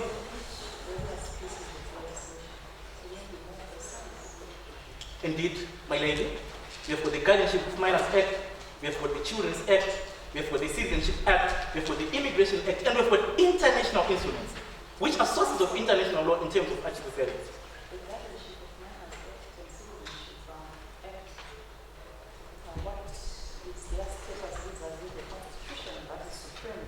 So do they override the Constitution? Do they amend the Constitution? My lady, to answer you, the first thing, the Citizenship Act, the Guardianship of Minors Act, and other instruments, they predate the new Constitution, which means that where they clash with the Constitution will supersede. But where those laws are inconsistent with the Constitution, then it stands. That would be my answer, Your Lordship, to that question. I'll deal with the issue of certificate of permanent residence, which caused a lot of confusion and which made them to substantially rely on that argument. My lady, There is an Australian case called Robert Jovicic versus Minister for Immigration and Multicultural Affairs, 2006, FCA 1758, the Appeal Court of Australia. What happened in that case? I will just narrate the facts. Mr. Jovicic was granted nationality. Mr. Jovicic was granted nationality, was given a certificate of permanent residence in Australia when he was 4 years old. But when he was 36 years old, that certificate was withdrawn, and it caused a lot of bad consequences to his life because he had to be deported to Serbia. So our submission, respectively to the Honorable Court, is that a certificate of permanent residence is not in any way a method or a means of trying to fight statelessness because it can be withdrawn anytime. In terms of Immigration Act, the certificate of permanent residence is issued sometimes sine die, meaning say indefinitely. It means that tomorrow it can be withdrawn. Next year it can be withdrawn. And then I'll also come to address the first speaker. Before you leave that point, the respondent are saying it is in the best interest of those so that they have a fully baked case, so to speak, a fully baked citizenship in the long term, which you are to say permanent residence could be withdrawn, given and withdrawn. But when you weigh it against statelessness, which one of the two is better for your client to accept residence now and the facility transmissions or remain stateless? Your Lordship, to answer your question, I've got two submissions. Firstly, in the facts, it is stated that we should not assume facts. So, for them to come before the Honorable Court and say, we give them the permanent certificate of permanent residence, and then later on, we give them nationality, it's a step. We do not have evidence. We do not have assurance of that. But nonetheless, I will address the question. Isn't that the consequence of, or if you like, a universally accepted basis for application for registration? If you permanent residence and after some time, you're suing to the if you like. Of course, indeed. Isn't that like a natural legal consequence? Your Lordship, if I may address... manufacture of new fact. Your Lordship, if I might address, I would like to invite the attention of the Honorable Court to two sources. Firstly, Section 35 of the Constitution, and secondly, the notable case. In Section 35, it is stated clearly that these are the rights that are going to be enjoyed by Zimbabwean citizens. So the fact that you are not a holder, you does not have nationality for Zimbabwe, simply means that you are deprived of the rights which are enshrined in the Supreme Law in Section 35, which is also enunciated clearly in the Universal Declaration of Human Rights in Article 15. As such, that certificate, Your Lordship, is not enough in fighting statelessness or solving the situation which the Diza and their parents are facing. We also note, though unfortunately, that they did not deal with all the issues that were stated. We did not hear the arguments pertaining whether or not the Diza's parents should be granted nationality or not. Substantially, we did not hear the arguments. But nonetheless, I'll proceed to deal with the notable case which was cited by the first speaker, who stated that for someone to be a national, there's supposed to be a strong sentiment or a strong relationship or link or nexus with that person. Your Lordship, we submit respectfully that the fact that this child was born in Zimbabwe, in terms of the test or the threshold which was enunciated in the notable case, is enough to give basis to the visa to be granted nationality. As such, Your Lordship, those will be our submissions on the part of the world. I understand I'm out of time. Thank you.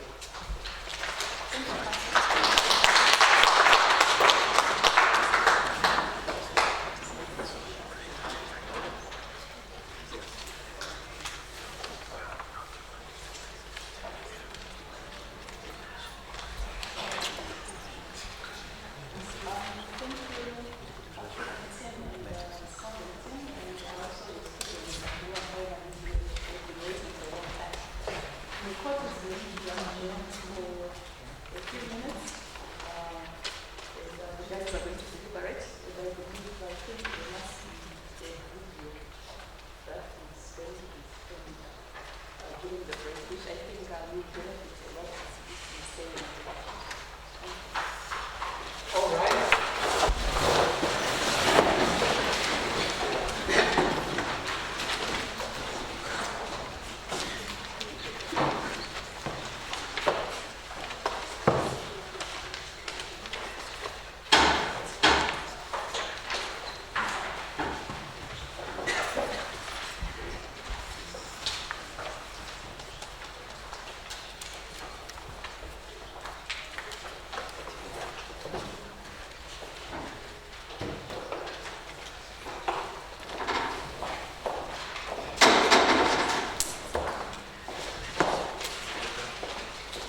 my sister Judge is going to give us feedback on a number of issues.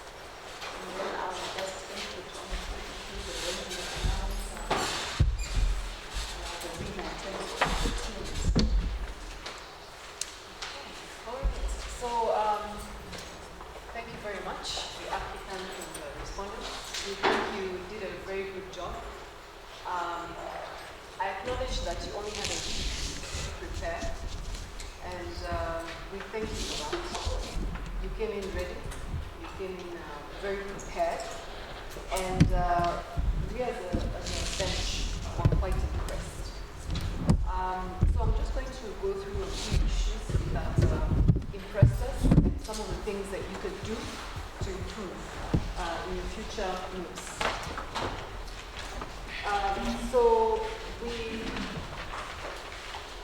acknowledge your good grasp of the Constitution and the national laws. However, we felt that there was very limited reference to the statelessness convention.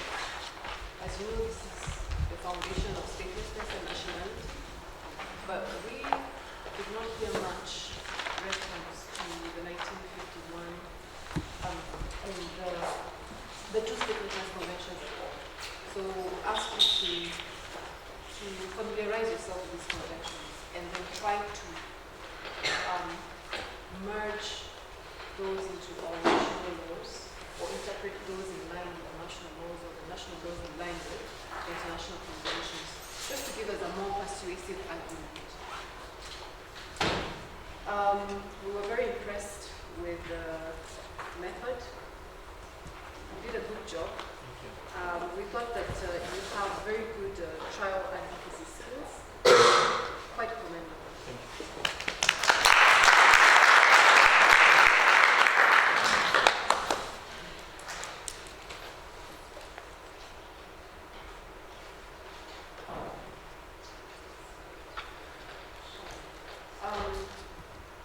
Regarding teamwork and confidence, we think that your confidence skills are quite good. Soon you will be fully fledged lawyers, and I don't think it will be very difficult to convince a court of law. Yeah. So we think that you have the confidence you need for an upcoming advocate. So congratulations on that. So I'll hand over to my sister to speak about your teamwork and other issues. Thank you. In terms of teamwork, we were quite impressed by one team I will not mention. They seemed to be working flat out, even if one of them was taking the podium and the rest were supposed to be thinking about their arguments. They'll be taking notes and passing notes to him or her if they thought that they needed that. So there's always a need to be alert, to listen and see how we can help the team member who is subject to being delayed by the judges, because they may not be able to then think on their feet and respond. So that teamwork, if we can continue to reflect on it, will be needed. Even when you're in court in the team, you need to work as a unit, not as individuals. There was an issue that we were really concerned about, and this is for all teams, which I think we probably need to reflect on a bit more. The issue of the gender dimension as it relates to citizenship. We felt that you were skirting around the issue. We did not really tease it out as we would have wanted it to be teased out. So it's something that you need to reflect on. At the national level, the Constitution, there are the laws that relate to the gender aspects of citizenship and even the international instruments. And now I'm going to give my sister Judge the honor of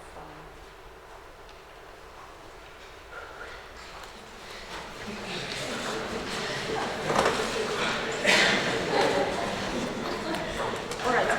Before I hand over, I'm being advised that I'm leaving school employees. I have just been talking about it. So I'm going to give my brother Judge the opportunity to speak on issues that are not directly linked to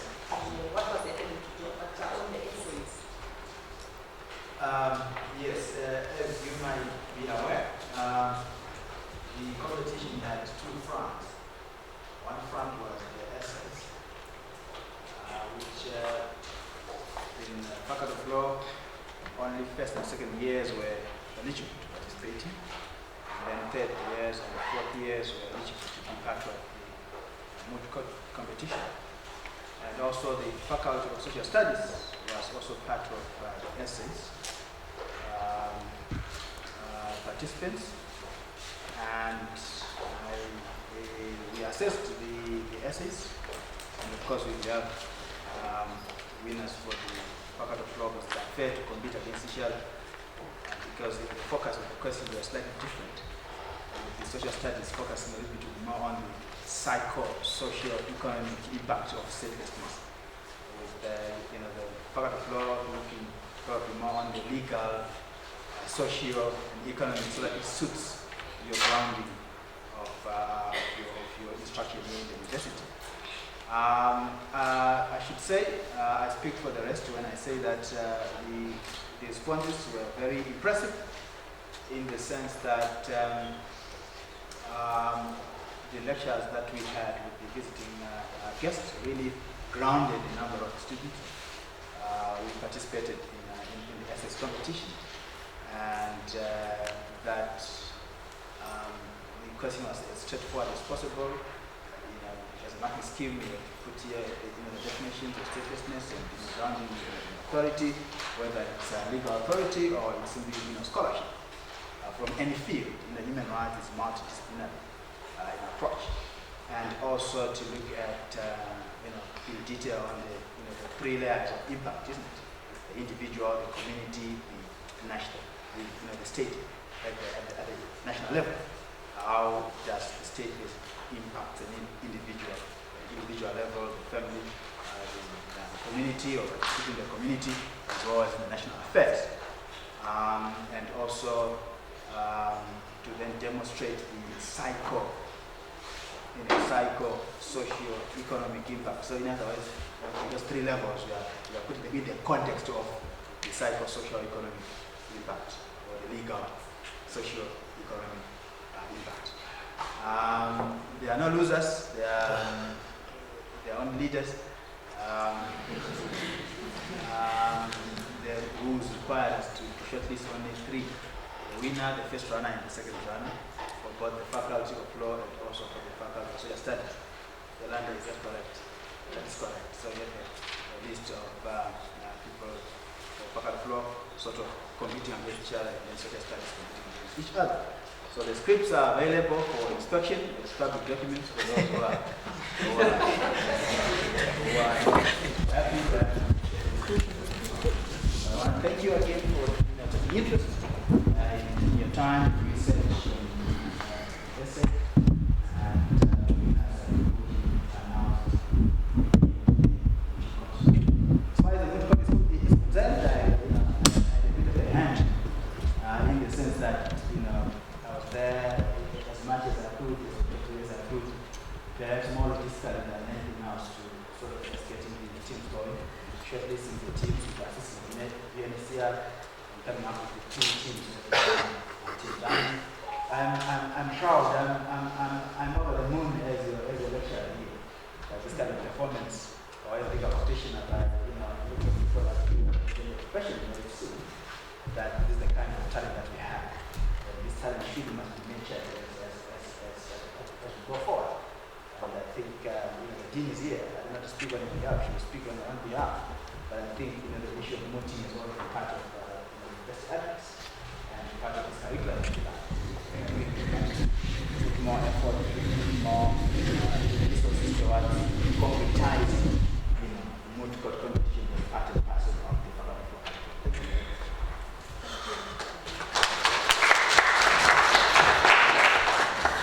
Generous comments and also advising us as part of the transparent process, the essays. We deliberated on the presentation and also on the papers that you submitted. And indicate consensus. There was no dissenting. I'm going to ask my sister to advise us of the oralist, the winning oralist. So,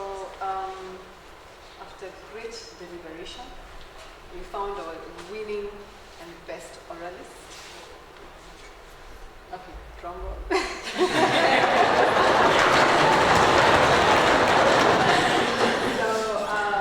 best oralist came from the respondent team, Mr.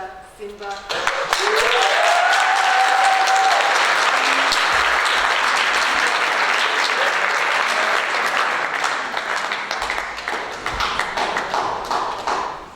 Congratulations. Thank you very much. Now,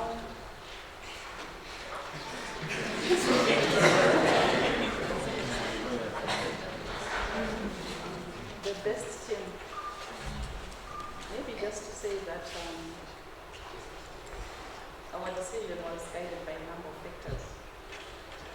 We were looking at the team as a unit, as a whole, and individuals. So individual team members may request us with certain issues, but now we're looking at the whole team. Don't be discouraged. We still have a long way to go. It's just that some of us have covered the building. You are on the right path, and we're quite impressed in terms of how you articulate the issues. There may be room for improvement, but you should not be discouraged. The best team was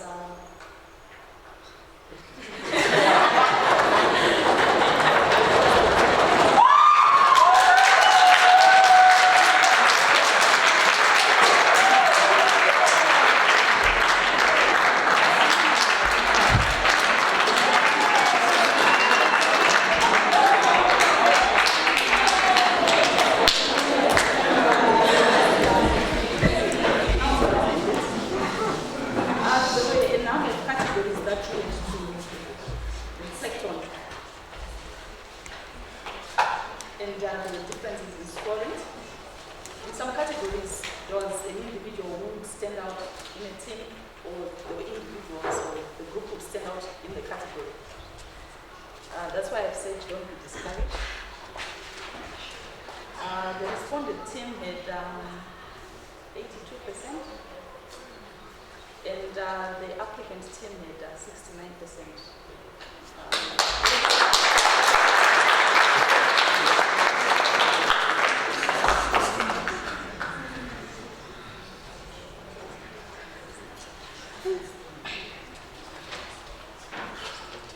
I'm going to defer to the master of ceremony who is now busy on Twitter.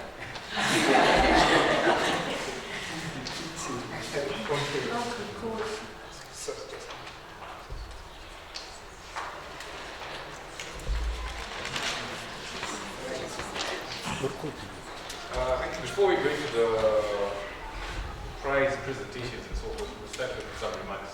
Remember, we didn't start with the opening remarks, we put it to the end. Usually in functions, you have the opening day on the last day of the function. And the opening remarks are coming at the end of it. So we'll have some remarks from Prof. Stewart and then from Ms. Kirimi. But just, I want to just make a comment on the Moot. I kept flagging to the judges without the participants see section 43, subsection 2, to question the participants. And I think it's something that I didn't see or hear much coming from, in fact, here at home from the participants. And it's something to take away and go and research on. But otherwise, I think the quality was really good. So we're going to call upon Professor Stewart. You can't even remember who I am.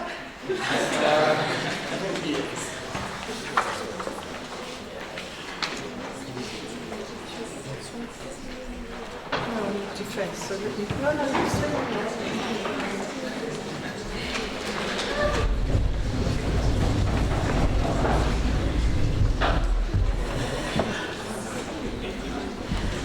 Right. Good afternoon, everyone. I think it's a good thing to say thank you after something has been successful, rather than in anticipation of its success. And I would really like to express our appreciation to UNHCR for their generous sponsorship of this mooting and essay program. As the politicians in this country are heard to say, in these harsh economic times, I think it's quite amazing that we had a very experienced, knowledgeable guest lecturer brought in so we could begin developing in a serious manner a new component of our law degrees. Also, I was very pleased that this was a cross-disciplinary process. So it wasn't just the lawyers who benefited. We really hope that social studies in future will become a much more effective part of this process, particularly in the essay aspect of it. But you never know when you need expert evidence from the psychologists. So don't just see it as an essay writing opportunity for social studies. There are some very special thank yous that we need to make. When I look at this incredible set of silverware here, we are looking at the future of the law faculty. We're looking at the fact that this is one of our mooting programs, something that we will be working on as long as my little regime lasts as the acting dean, to try and make mooting a serious long-term component of our programs. And this is the kind of encouragement that I think helps us to actually do precisely that. So,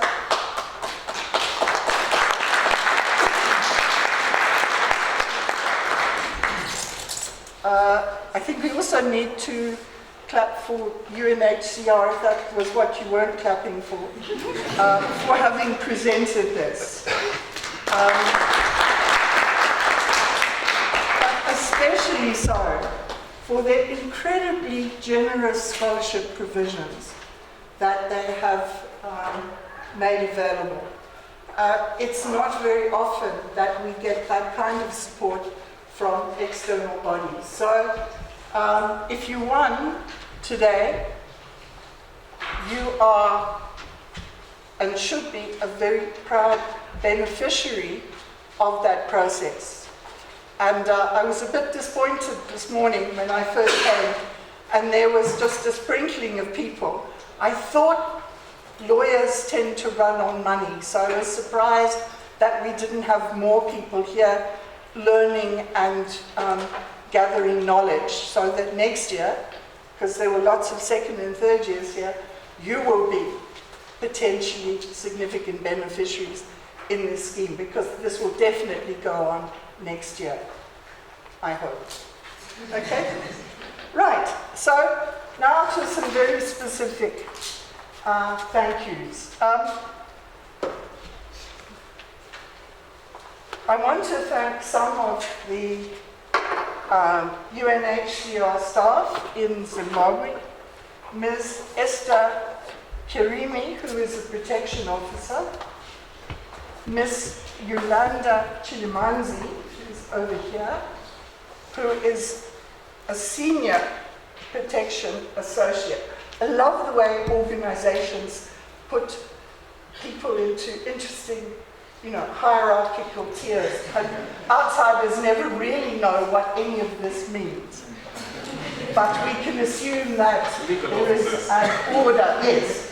And it's the protection officer that I can always think of close protection around the president, rather than a legal officer. But I learned what that meant many years ago. To Mr. Titch,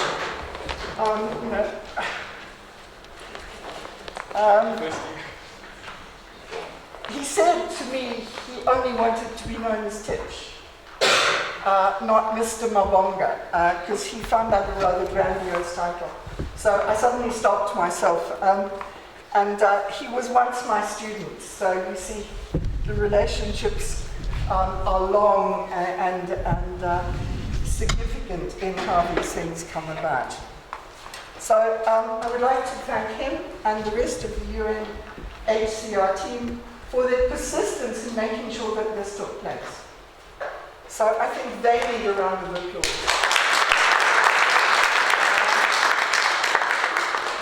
And again, thank you for the incentives. Incentivization being a core of our society these days. I think it's important that we have that. The judges are an extremely important component of the mooting process. And I think it's very important that we look at the advice that has been given to us, because we need to seriously up our mooting game. Okay? It was like it was a national disaster when we lost in Gweru. So I think we need to go back to this with a really renewed vigor. And that's not any kind of adverse comment on any of the teams. I think it's something that we have to build in that competitive spirit and make sure that we retain it. But mooting is not just about competing and winning. It's about the learning process that goes with it and extending your academic horizons. So I would like to very especially thank the judges, Ms. Rosalind Hansi, Dr. Mutangi, who I think we've worked to death this week in a number of ways, Ms. Esther Kirimi, who is from UNHCR, and to thank the clerk of court.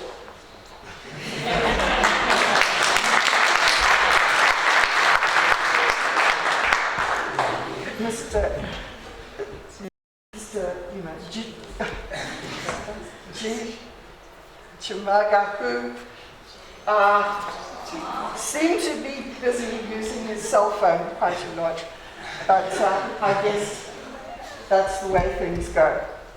So thank you all very much for your presence here today, and also for a successful launch of a very important component of our, if you like, academic program, which we hope we will be able to build in a much more formal fashion in the future. So thank you all. Thank you, UNHCR, and thank you to the teams, because without all your hard work, there would have been no Moot. There would not have been the quality of work that you have been able to put in. So I think it's just a general round of thanks to absolutely everybody, and the teams have two levels of reward. There will first be the material reward, but there's also the intellectual reward, which you have all attained for yourselves. So I will say no more.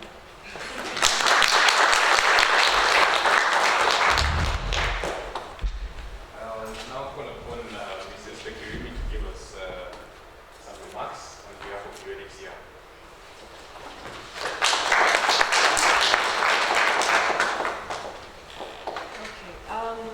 So I will read a statement on behalf of the UNHCR Zimbabwe country representative, Mr. Robert Tibando, the acting dean, Faculty of Law, Professor Stewart, guest judges, distinguished participants, ladies and gentlemen, all protocols observed. Let me begin by sincerely thanking you for this opportunity to be here today to engage in an important dialogue on the issue of nationality and statelessness through this Moot Court competition. On 4th of November, UNHCR marks the second anniversary of the I Belong campaign, which aims at ending the devastating legal limbo of statelessness, which affects millions of people around the world. As you see at the back here, we have this campaign, the I Belong. You could go online and log on to the ibelong.unhcr.org. And this is a 10-year campaign where we're aiming to end statelessness for about 10 million people around the world who have no nationality. So please join us online. So let me speak about UNHCR's interest in the question of nationality and statelessness. In addition to our better known mandate, which is to protect refugees, The UN General Assembly has also bestowed upon us, as UNHCR, the international mandate to work with governments to prevent and to reduce statelessness, as well as to protect stateless people around the world. Now, the number of people who are not recognized by any state as its citizens has continued to grow. Estimates place the number of stateless people around the world at around 10 million, just under the population of Zimbabwe. UNHCR is determined to take bold steps to end statelessness around the world. And in October 2014, a 10-year campaign to end statelessness was launched. We believe at UNHCR that it is possible to end statelessness within the next decade. We often hear that statelessness is not a problem in Africa, and that no one in Africa is stateless. No one in Africa does not know where they were born or where they belong.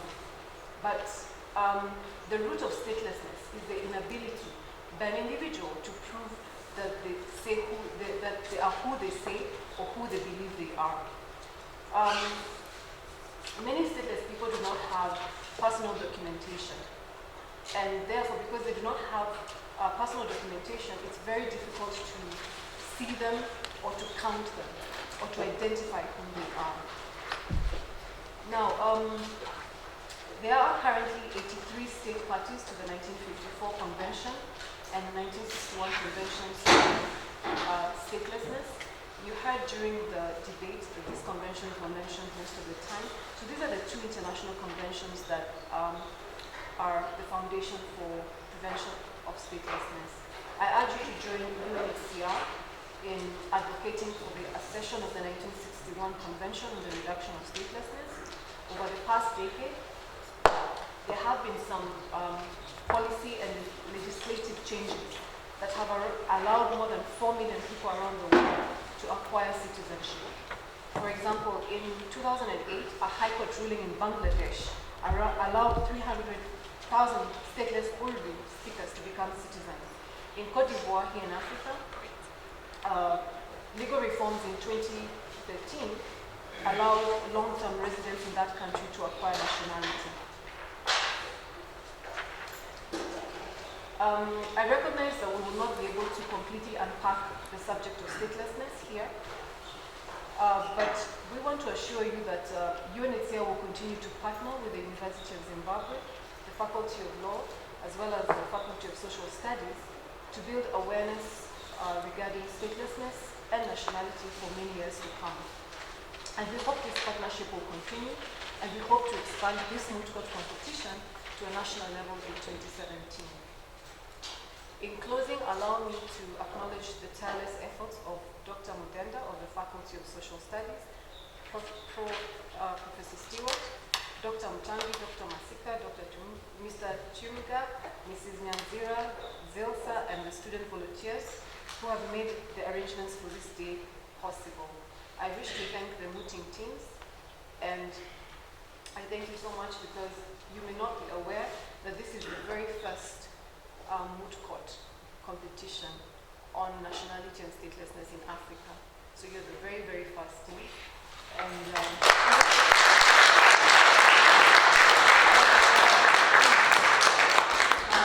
next year we will be taking this to a national level.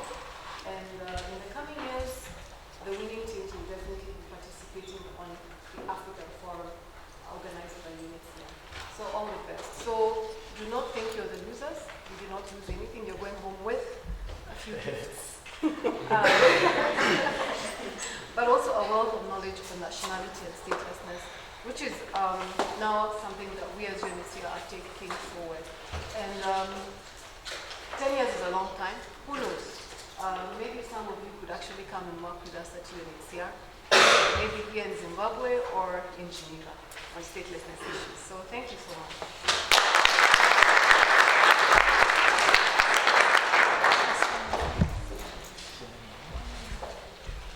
Okay.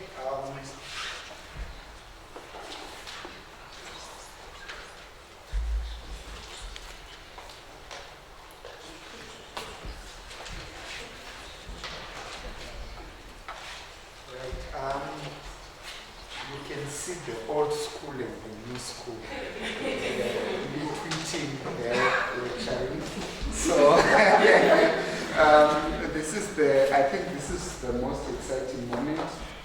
We want now to acknowledge through the material support that has been given by UNHCR, those participants that have done well in the given categories. So allow me, I'll invite Madam Shirini to join the team so that we can engage in the process of handing over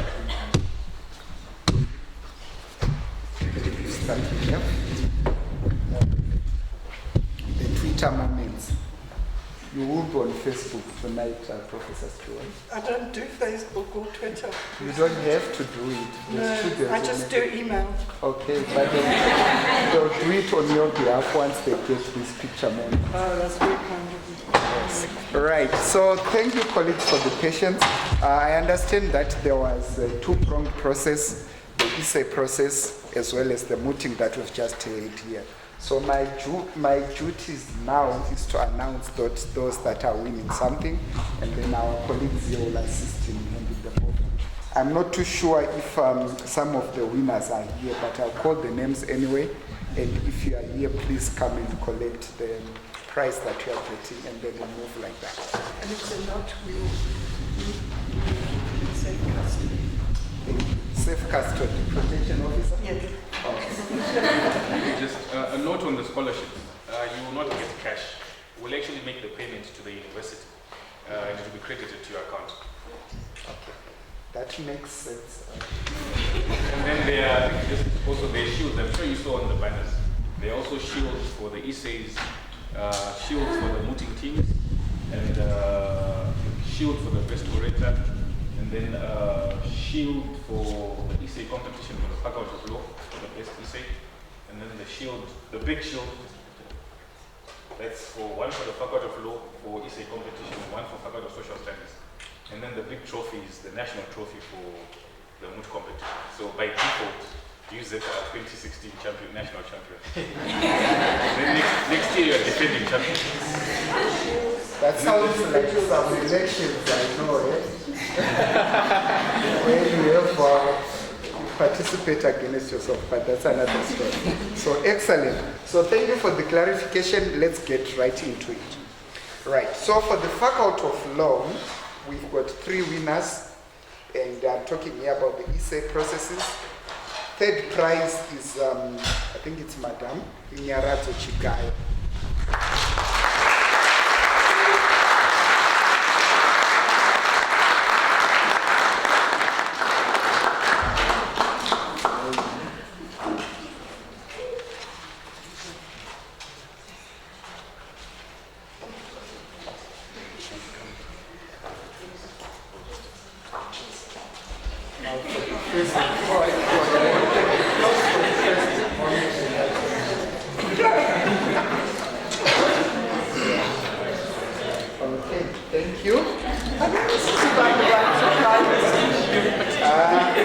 Sorry, in terms of international law, privacy is no longer part of our law. So, second prize, thank you.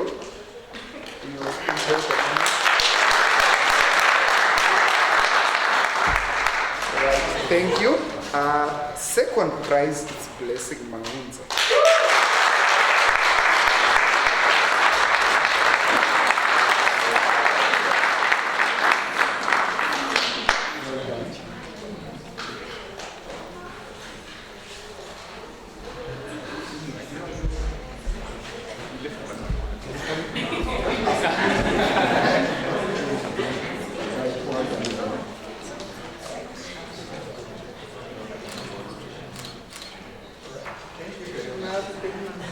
Yes, the big moment, the creme de la creme, Simango Munashe.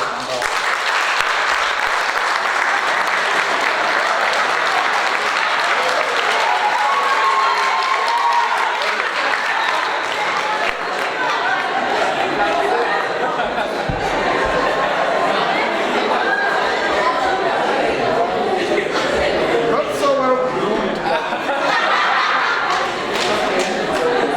I have to say, it's summertime, people.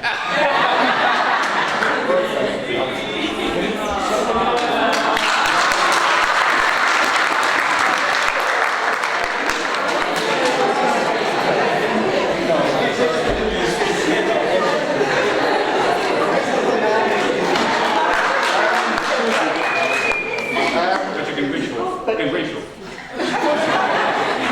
Okay, we can.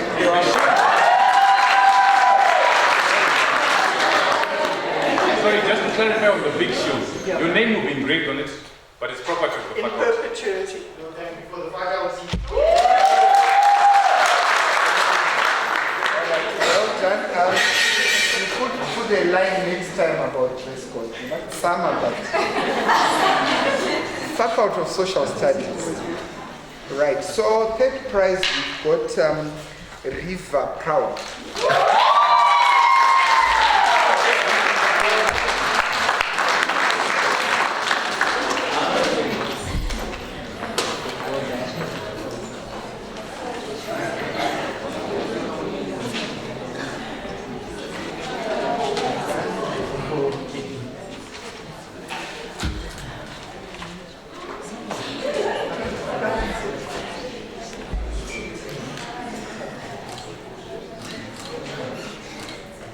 Thank you. Let's move on number 2. Even though it's social studies, you can clap for it.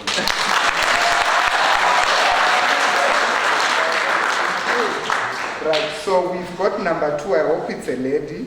Rumbidzo Kunduza.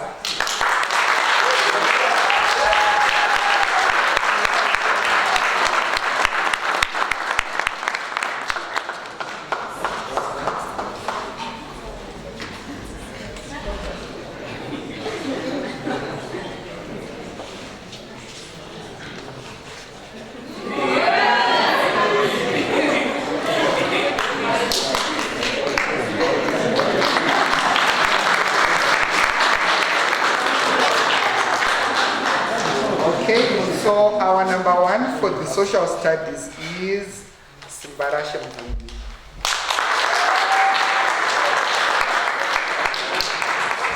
Okay, very well. Okay, that's fine. I understand the senior assistant registrar is here. On behalf of the faculty, please come down. Thank you very much.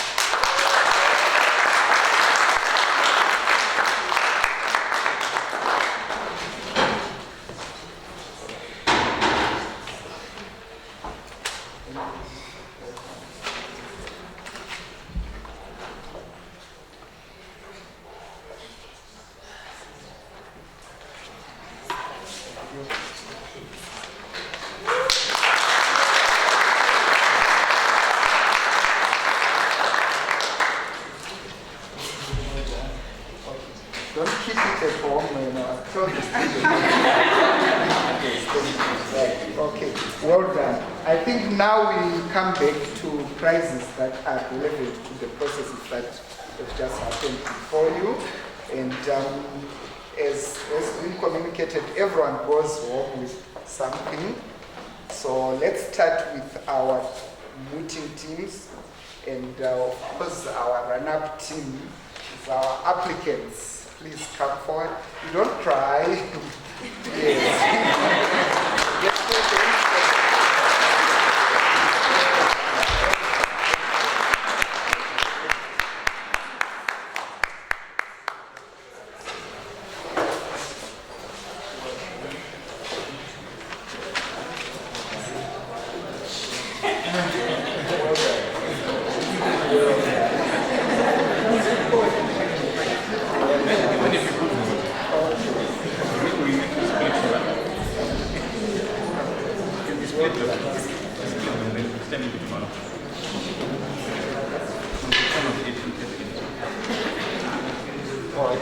Protection officer.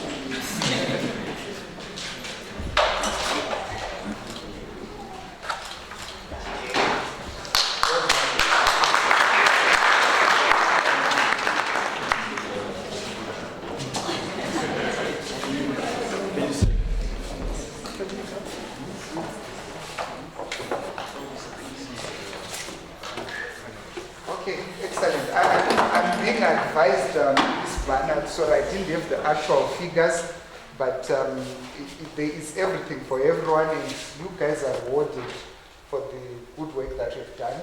So for the essay competitions, all the winners, they're entitled to the run-ups, the 2 times first run-ups, $350. That's a semester scholarship, isn't it? And the shield that they've already received. Let's go to and the 2 second run-ups, so it's the law faculty and the social studies. Yes. The second run-ups, they win $250 per semester, no partial semester, rather scholarship. I think it's only for one semester. It's one semester, isn't it? Yes, but that will help. A lot. Yeah. Now you can imagine if you don't declare home that you want what you do with that kind of amount. So the winner, where is the winner for the ESEN? Right, so for the winners, the social studies and law faculty, that's 2 times full semester fees scholarship. 2. Right, so for one semester for the social studies and for the law faculty. So that one will be paid in full, plus the book prizes and the trophies and the shields that they will be paid for. Okay. I hope the books will come in due course.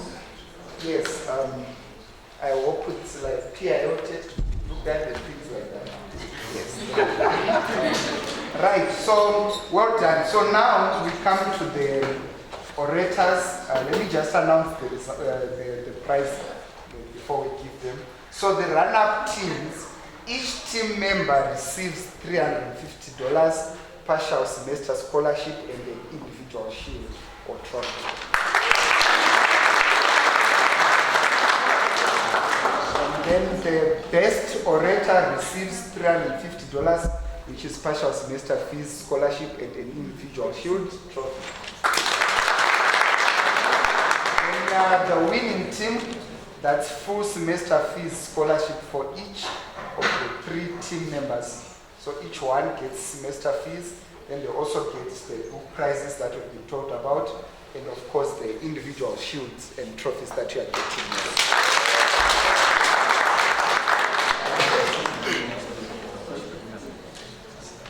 Oh yes, that's great. There's a bit of publicity as well. Which Sunday? Yeah, so all your names, the winners will appear. And photos. You are doing a good PR. Yeah, so they will be in the Sunday mail. You guys will be stars, eh? You'll be in the Sunday mail. You can phone home and ask them to look at page 3. If you are lucky, page 1, your names will be there and the prize that you get won. I think that's excellent. So when you are looking for a job, you can just say, please look at the Sunday mail. Right. Okay, is there anything else you know? Oh yeah, so but we've announced it. Okay, excellent. I think they deserve another round of applause. So let's move ahead. I see a few trophies that are still to be won. And we need to give the prize for our best orator. I think it was announced as Marashi.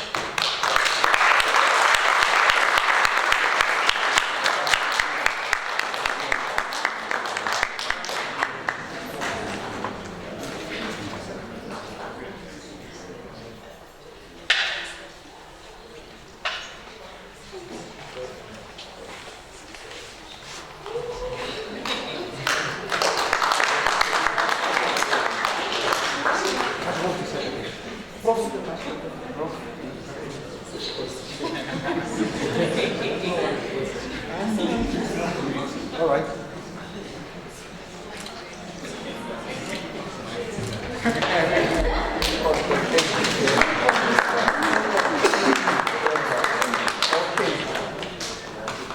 Well done. Thank you very much.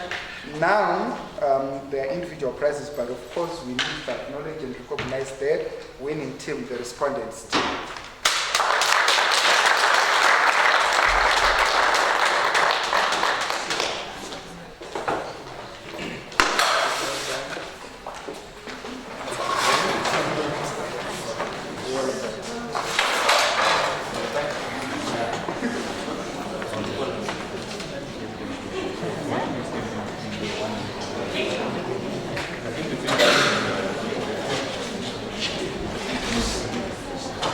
No,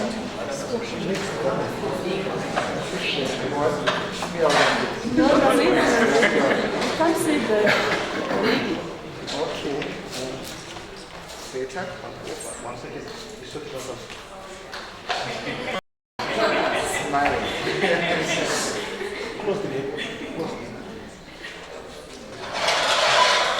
Thank you. All right. Right.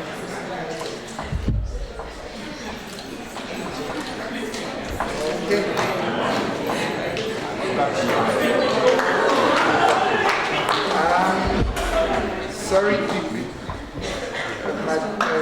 Justice Hansi and Justice Tangi, if you can join us.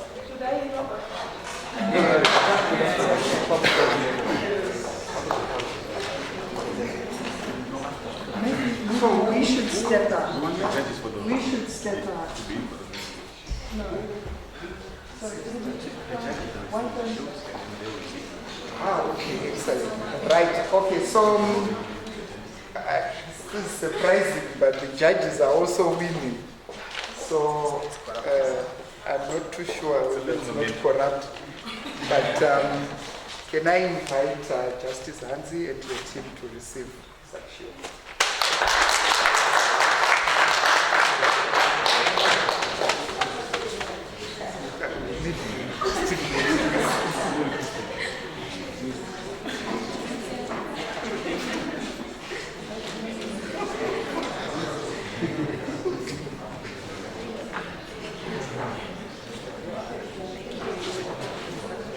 Okay. I think somehow we need to fit into some pushing the thing.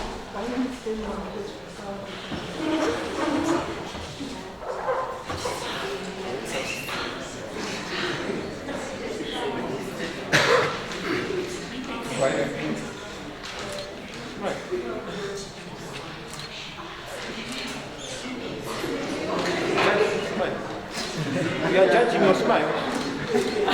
Thank you.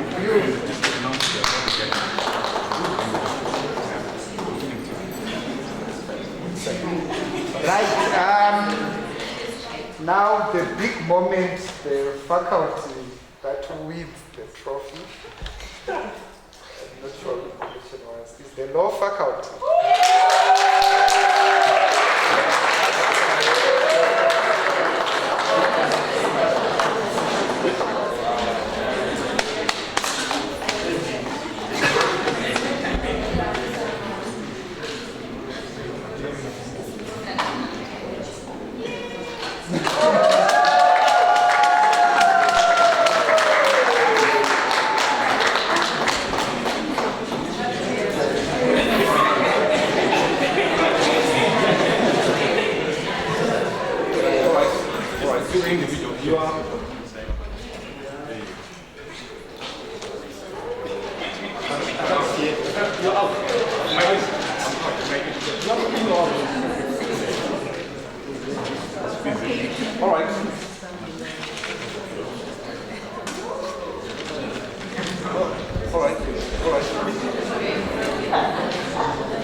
I think that's about it.